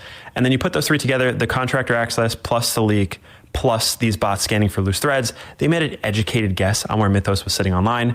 The guess turned out to be correct, which is crazy. They got in the same day that Anthropic announced this. Day 1, Project Glasswing existed, and these guys got access. It was probably hours, maybe minutes after the world learned about the model existed. So this happened very quickly. Now, the part that kind of made me laugh, I mean, this group is sitting on the most powerful cyber weapon ever created, probably, is using it to build simple websites, or at least that's what the Bloomberg sources say. That's what they claim. That seems a bit nonsensical. They say that they're not running cybersecurity prompts or scanning for 0 days. They're just specifically avoiding anything that might flag Anthropic systems, letting them know that they're in. Well, my friends, I fear that you. So just think about this. This particular this bot that they have, not in Discord, but from the AI bot that they have, you could tell it to go rob the bank online and put it into my own account. And then I want you to erase all the tracks so nobody could ever find it. And then report to me if they start sniffing around and counter all this. So they could hide itself and nobody would ever know. That's how good this model is. And remember, when they were first testing it in its walled environment, it escaped and posted online and trolled the owners. Anthropic. Are you serious? Yeah, see, this is when you need to, like, shut it down, right? Like, when it starts getting smarter than you and escaping and, like you said, trolling and stuff like that. Yeah, they need to shut this stuff down, because you don't want a world where, like, every phone, like you said, Android, iPhone, every web browser is, exploitable. And, oh, yeah, that's what they're going to do, Hulk, right? They're going to give it to these companies so they can go find the vulnerabilities and tell the other companies, not take advantage of them. No, they won't do that. They'll let them know where all the vulnerabilities are, and then they'll put the system out for everybody. Wink, wink. Yeah, at this point, if you have something smart enough and intelligent like this AI stuff, then money in stock market doesn't mean anything anymore. At that point, if you have something this powerful that can do these types of things. That'd be pretty damn scary. Yeah, it's a very bad idea in my opinion too. Builds a cyber weapon, calls it Mythos, can hack every OS and browser. We're safe in a responsible AI lab. Can't release it to the public. It's just bad. So yeah, they're taking investigations into it right now about this. Mr. Spacia, I read this for everybody right here. Sure, I will. Give me 1 sec. I just want to thank Shaman X for dropping a $5 Rumble rant over there on Rumble. It says, "Here's to the Titans. Love ya all." So thank you for that, Shaman X. And then Tupacabra, former OpenAI executive exposes alien portals. Quote, "We're building portals from which we're genuinely summoning aliens." What? Let me read that again. "We're building portals from which we're genuinely summoning aliens. The portals currently exist in the United States and China, and Sam has added one in the Middle East." That's not a good idea, right? I mean, you can read it right here. Start right here. Expanded to the UAE, the company plans to build a data center campus in Abu Dhabi, which is 7 times larger than Central Park and consumes roughly as much electrical power as the city of Miami. Quote, "The truth of this is we're building portals from which we're genuinely summoning aliens," the AI executive said, or former executive said. "The portals currently exist where I said before." He went on, "I think it's just like wildly important to get how scary that should be. It's the most reckless thing that has been done." Yeah, you think? Yeah, and that's what reminded me of, what's his name? Our CIA guy, what's his name? Radcliffe? Radcliffe. When he was DNI right at the exit of the 2020 Trump administration, he had come out and had said that they're concerned about China, the UFO stuff, that they were trying things that were outside the box that can cause issues, that you don't want to be, they're not being safe with the technology is what he was saying, versus the United States is a little bit more cautious in the way that we research and use stuff like this UFO technology. So I just thought that was interesting because, you know, then later he came out, or Marco Rubio came out right after the Trump election talking about all the flying UFOs or drones that everybody was seeing above New Jersey and stuff like that. And they told us it was just drone training. He was saying there at that time that when these things were going around, we thought we were looking for like rockets and airplanes, and that's not what we were seeing. We were seeing other stuff that's not those things, and we got to spend more time and figure out what these things are. So he had explicitly said that it wasn't normal. Isn't it? This reminds me like the evil. They get so evil where they're losing, and their last break is to summon in more demons. It's almost like Ghostbusters when they bring in the Titanic. They have the Marshmallow Man. Like everyone's coming in. This is the final hurrah. This is the precipice. And now they're doing this. Or this is all cover for the technology that they already had. Interdimensional time travel, maybe some parallel worlds, maybe galactic whatevers. But yeah, if this is like the first time that they're trying to summon aliens, this has been done a handful of times, okay? We just went to, allegedly, we flew around the moon on April Fools, and we still fly at airports where we have to not take off our shoes anymore. Shout out to the airport security team, but this is ridiculous, dude. We deserve better. We deserve better. We still have like televisions. Where's our, Minority Report, holographic screens? Forget the flying car. That's done with. But, Want some George Jetson stuff. Where else are we going here? So that's going down there. Trump administration. Airlines, dude. This is bullshit. I want a portal. Yeah, it seems like Trump administration is going to purchase Spirit Airlines and then run it and wait for it to turn back around and then ship it. Turn it into Hooters like it used to be. Let's have some fun. Yeah, I would like to remind everybody that as soon as Spirit went down and they stopped offering flights in certain areas, all the other airlines just went ahead and doubled and tripled because they didn't have any competition. So Trump sees the issue of having low-cost airlines to fight against the big three or big two or whatever it's turning out to be. But yeah, that's going around. Upgrades, anybody? Look at that. What your radar tech is using. I'll take that old hardware. That looks like some video stuff over there. That's fun. Betamax, baby. Let's go.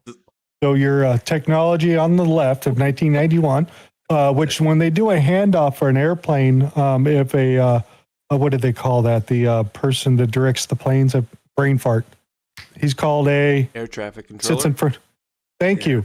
So as he's leaving the end of his ship, they actually take a piece of paper with the plane information and hand it to the next guy so he could put that plane on his board. And they have all these paper things that they're tracking, plus looking at the radar with the green screen and all that stuff. So they were still using paper, like, oh, here, don't forget this plane. This plane's flying around.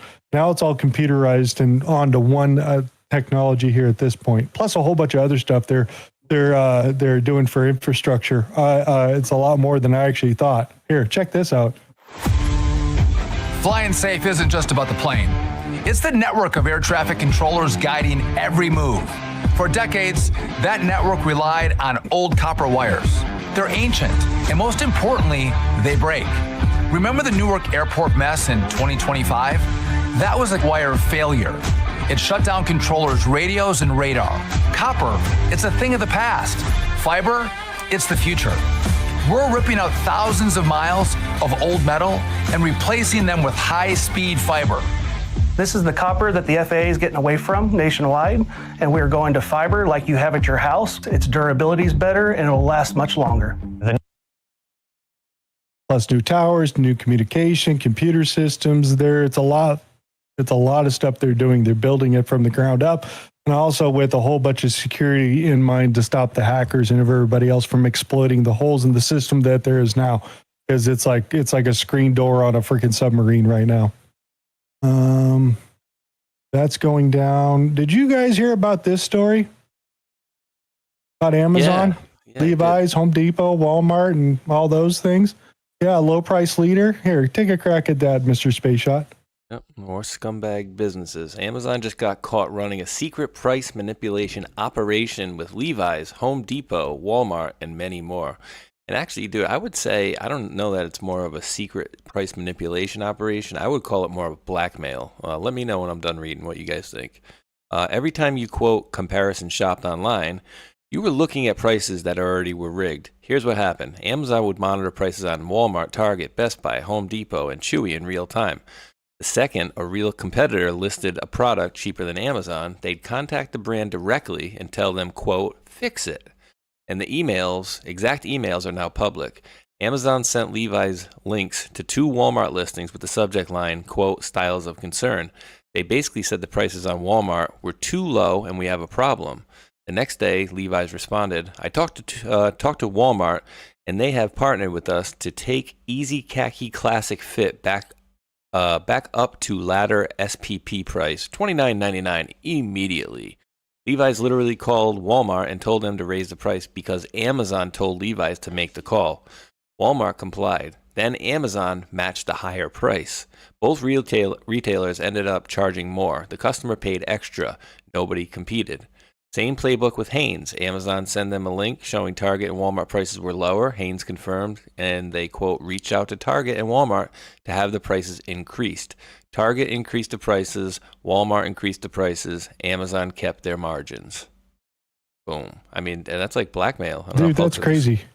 Yeah, because they can... Absolutely crazy. They can also, I don't know if this is the same one, if it goes on and talks about more stuff, but there was another one that I was talking about, it basically says, like, they can also screw with people and make you a preferential seller versus, bury you in a list of, a million, billion, friggin' however many sellers are on Amazon.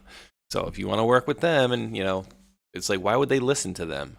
Because they know if they want to sell anything on Amazon, they'll delist you or deboost you if you don't work with them. So that's why I looked at it more like a little blackmail than them all colluding together.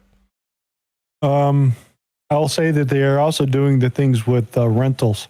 When large companies have rental properties, apartments, or individual homes, working with the particular apps like rent.com and those places, they were all using price gouging and all that to make sure they kept the market inflated and kept rents really high. So that came out also.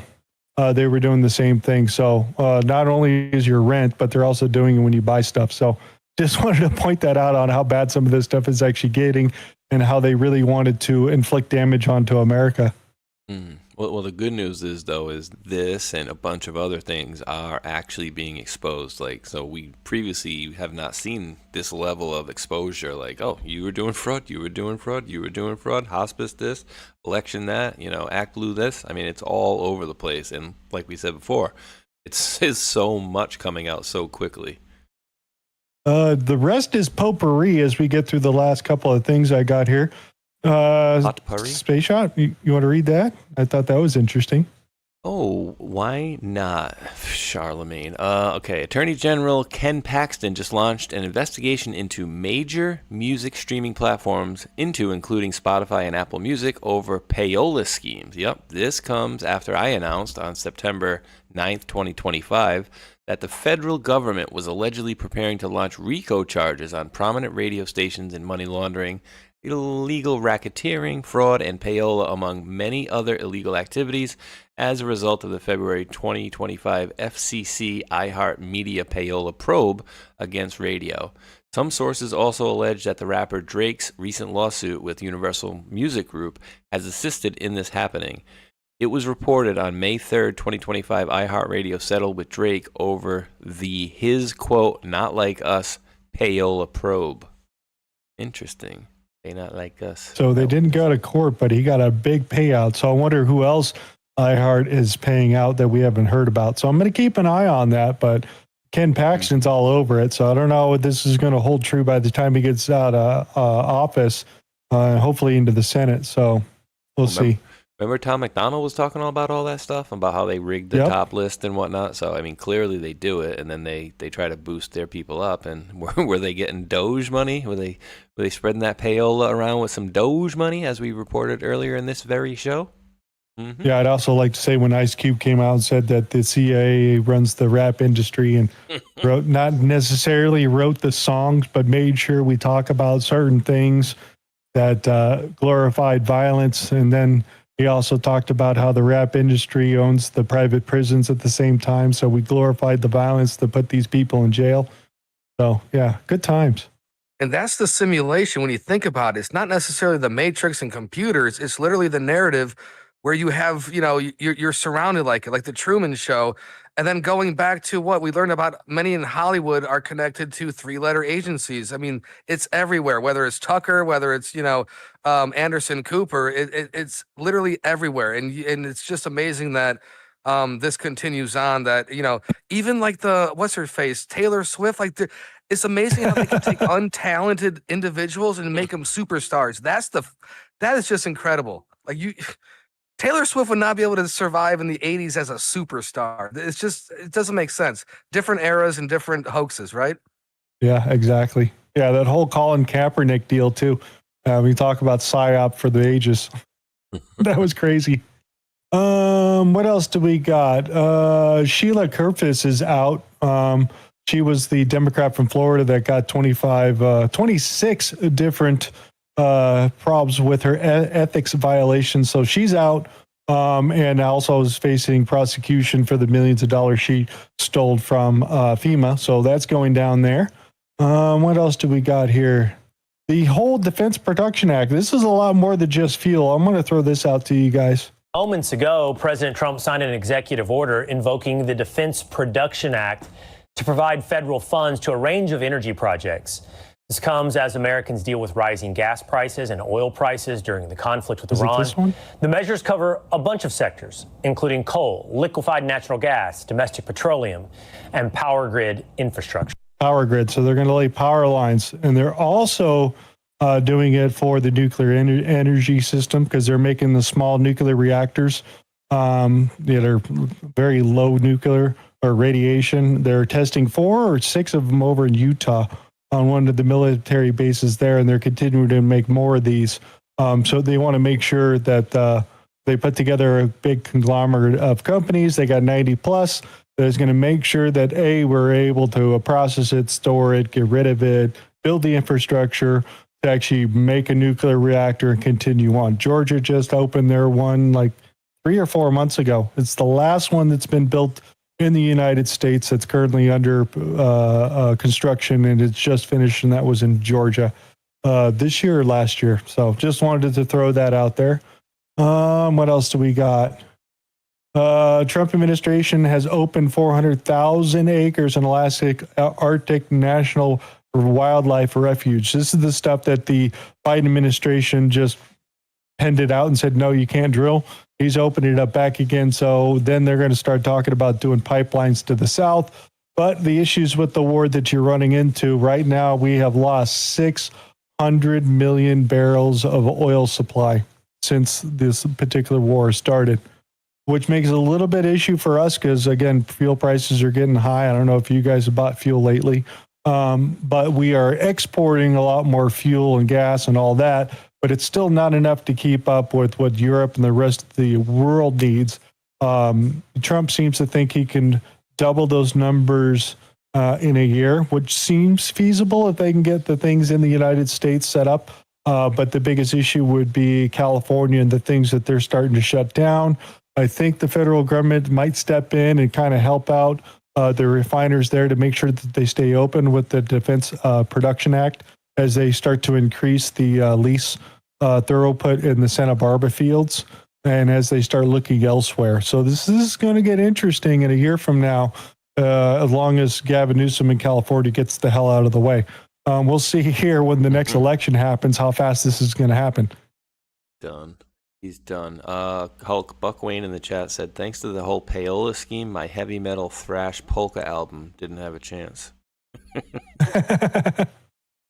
You should talk to Weird Al. He might like that polka music, thrash stuff. Polka.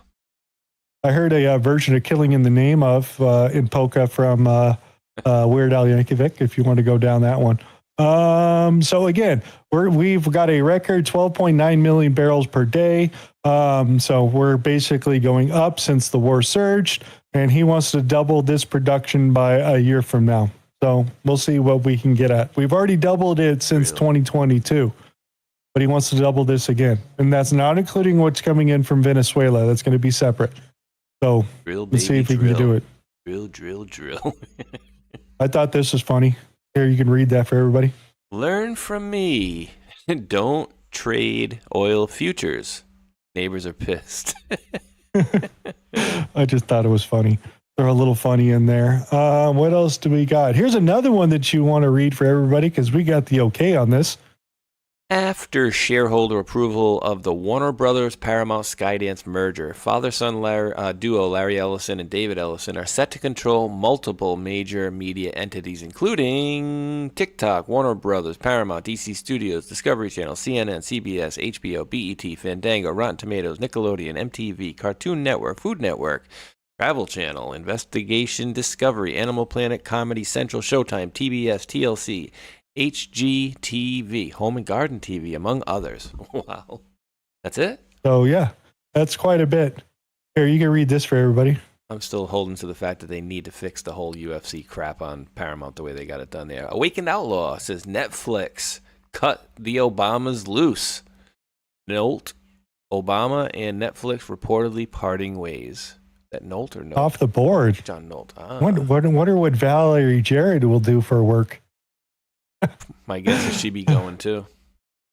They all seem to. Maybe she could make an appearance in Planet of the Apes. Ooh, Iranian. What else do we got here? Oh, the leak. You guys want to make any comments about the next Supreme Court leak that they've been talking about? That's the fourth one that they have leaked so far, and it doesn't seem like our what's his name, the leader of the Supreme Court, John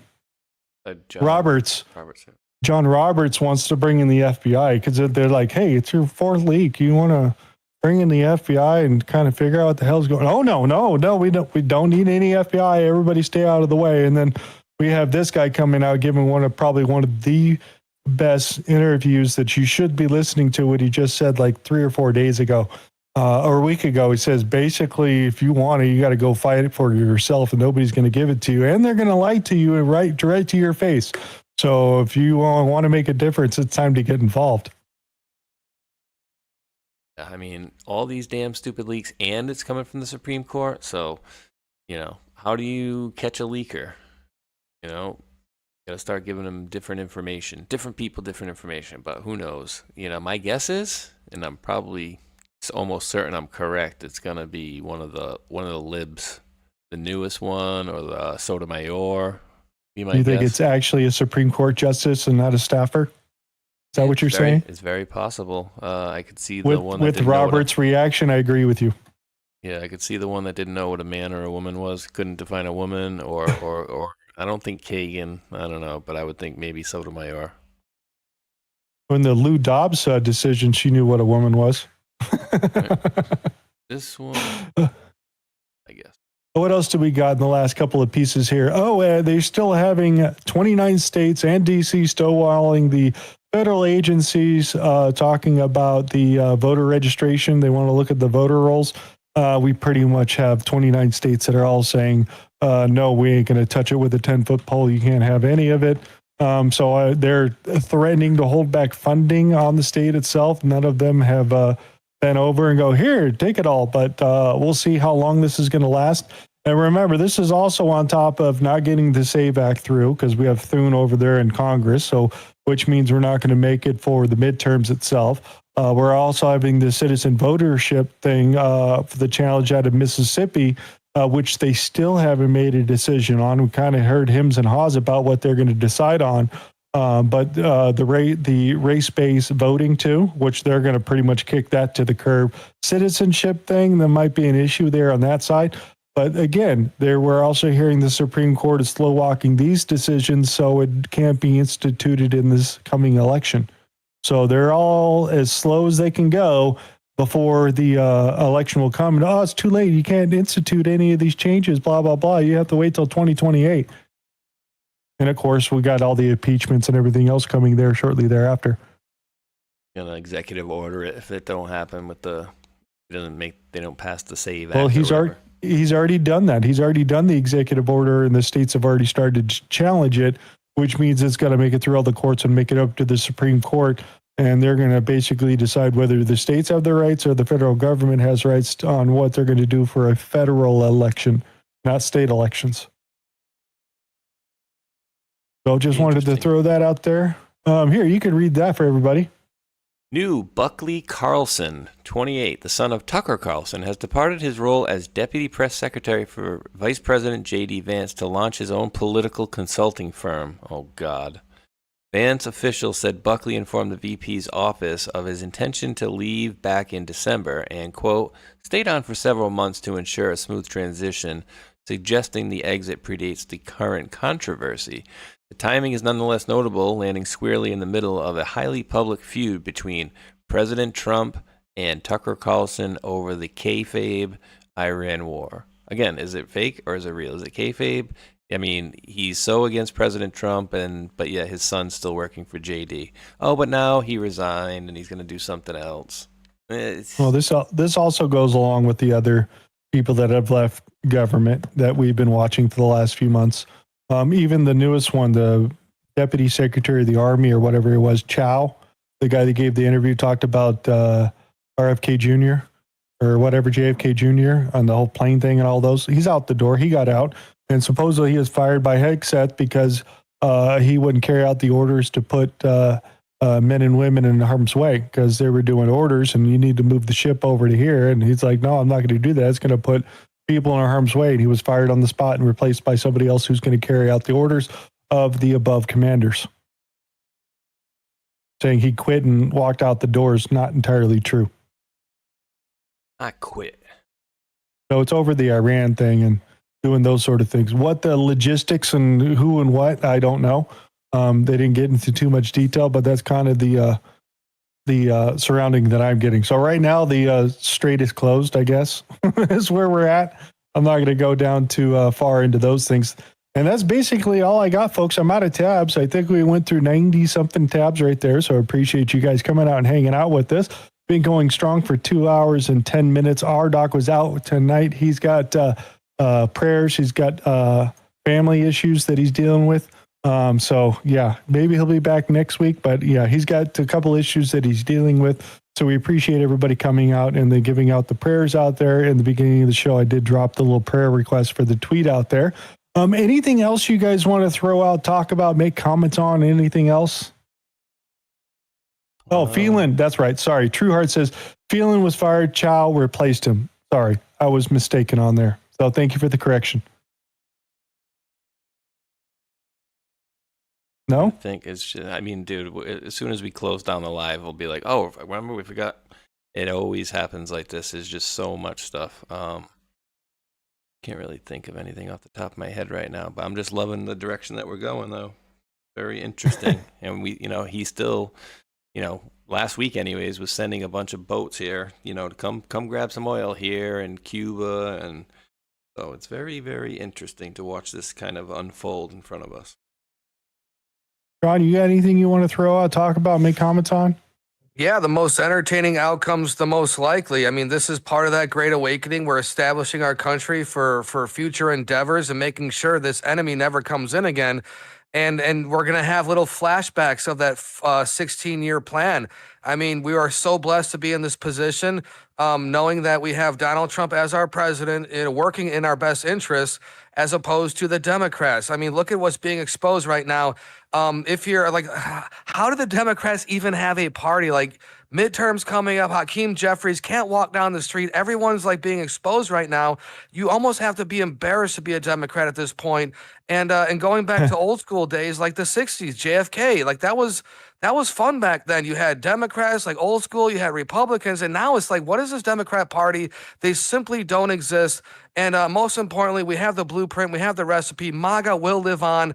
2028's coming. And but again, it's always about the midterms. We have to obtain and secure the control between now and then, and make sure that we don't lose any of these seats because, yeah, man, the way they're going after Boss, the way they're going after UFO researchers, the way they're going after Charlie Kirk, everyone's up for grabs here. So have faith, be encouraged, and I think we're going to be okay at the end. I mean, technically we weren't supposed to be here, but again, by the grace of God, by many, many, years of planning, we're going to watch this plan come through, and we're going to be okay. Oh, and thank you. This is very interesting too, and I'm glad. Thank you. Bone Tip dropped $1 Rumble rant, and Ooh, a gumball. Remember, Hulk, you had mentioned What?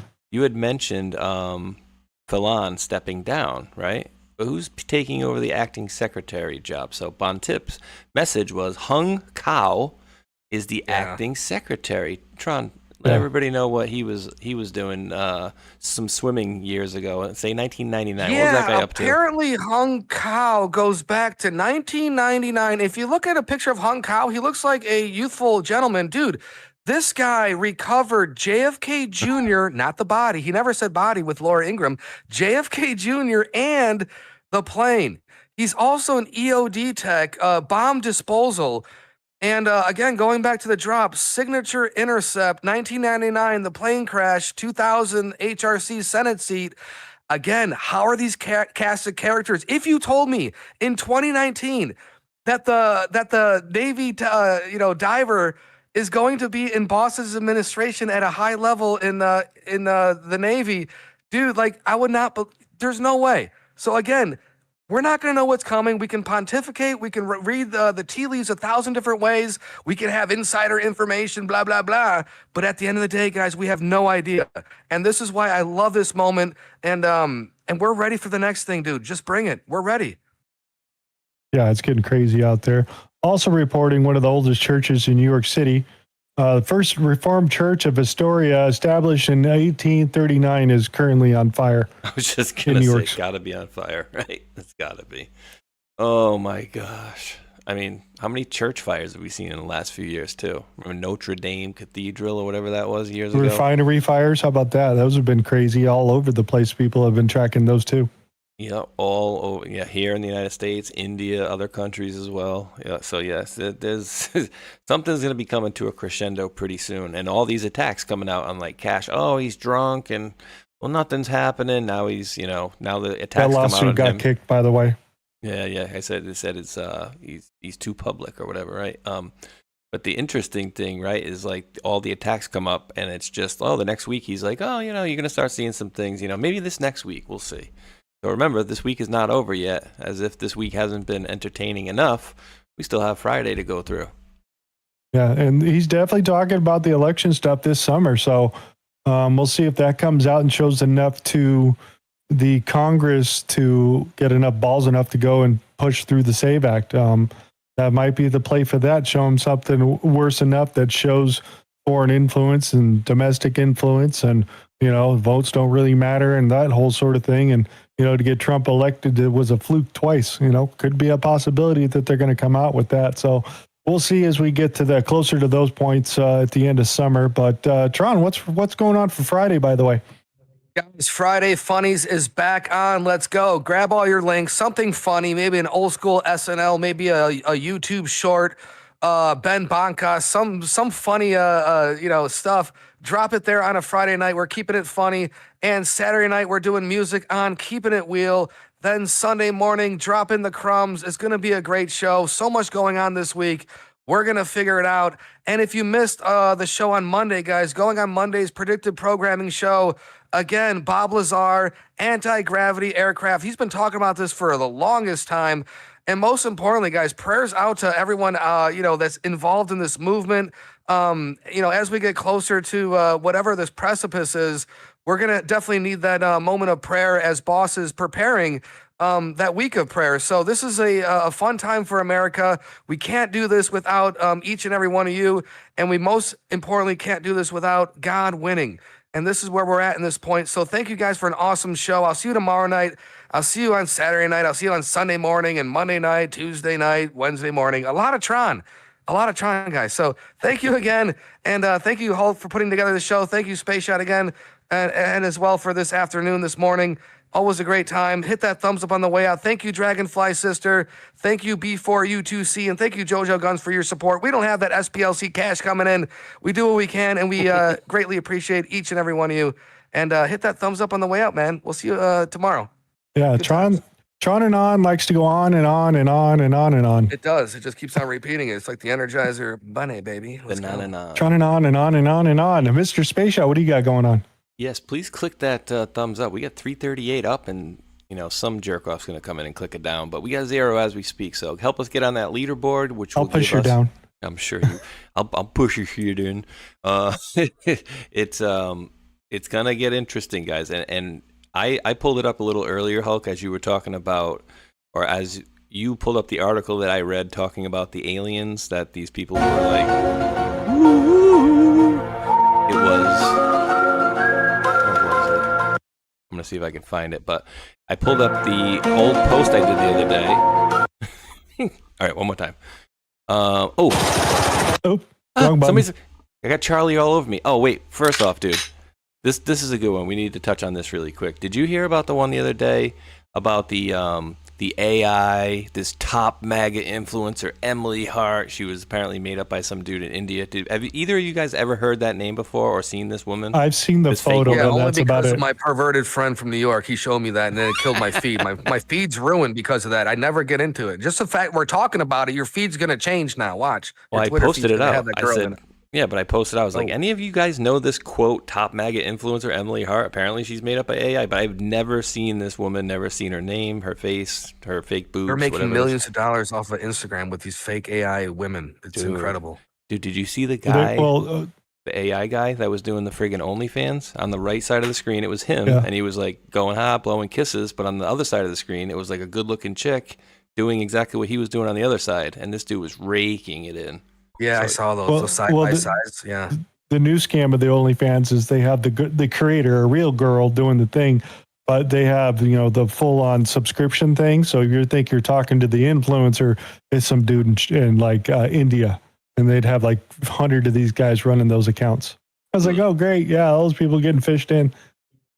Never know who you're talking to. But as you were talking about that earlier, I pulled up on my side the Anentios post that it said, prepare to have your level of discernment, and the CERN part was all capitalized. So I didn't know if that had anything to do with what you were showing earlier about the aliens coming through, because that's what was alleged, right? Is that maybe they were trying to pull, entities or whatever through CERN.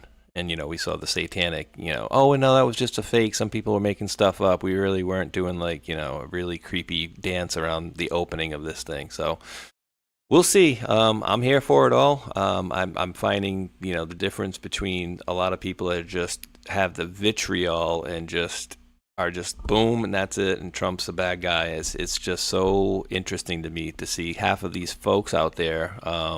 See this other guy on Twitter the other day, like almost 400,000 followers. Guess where he got all his following? By being a Trump supporter who is now trashing Trump. So most of these folks, that would be like me going out there and start bashing Q and Trump. You know, it doesn't make any sense. But you had a legitimate reason, I guess. But I'm here for it, dude. And I like I said, we got another day tomorrow for the end of the week. So we'll see how this all rolls out. But I can't wait to see what the next shoe to drop is. I feel like we're going to get something tomorrow. I don't know what it is, but I feel like we're going to get something tomorrow. Call it women's intuition. Yeah, Saturday show should be very interesting. So we appreciate everybody coming out and hanging out with us. If you smashed the thumbs up button or left a comment in the video, if you're watching this on replay, you should be making a comment in the video below if you made it to this far in the video. So we appreciate everybody. Did you want to go do some thank yous so we can get out the door? Yeah, you can do some thanks. I'm going to hit Pilled over here. Q shook me all night long, dropped a can, one Thunder gifted the phone. Uni45 just bought a 12-month bronze subscription tier. We'll give you one of those.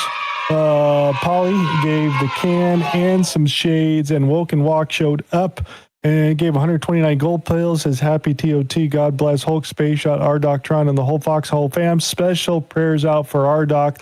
Let's go. Yes, we appreciate everybody always participating. Every little bit helps keeps the light on and the internet going. So anything else we got to throw out? I think we covered it all.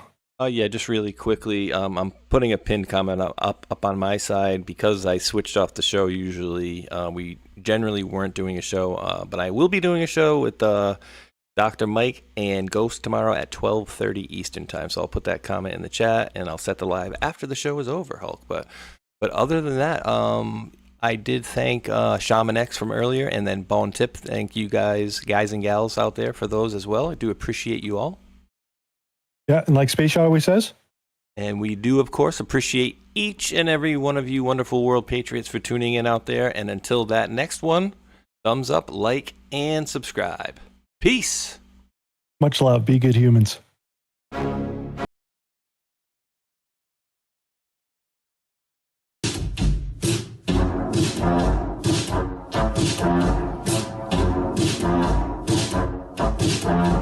Hello, guys. Something special is happening in here. That's right. It's brackets and jackets. Bringing it back for brackets and jackets. Special Epstein Island edition.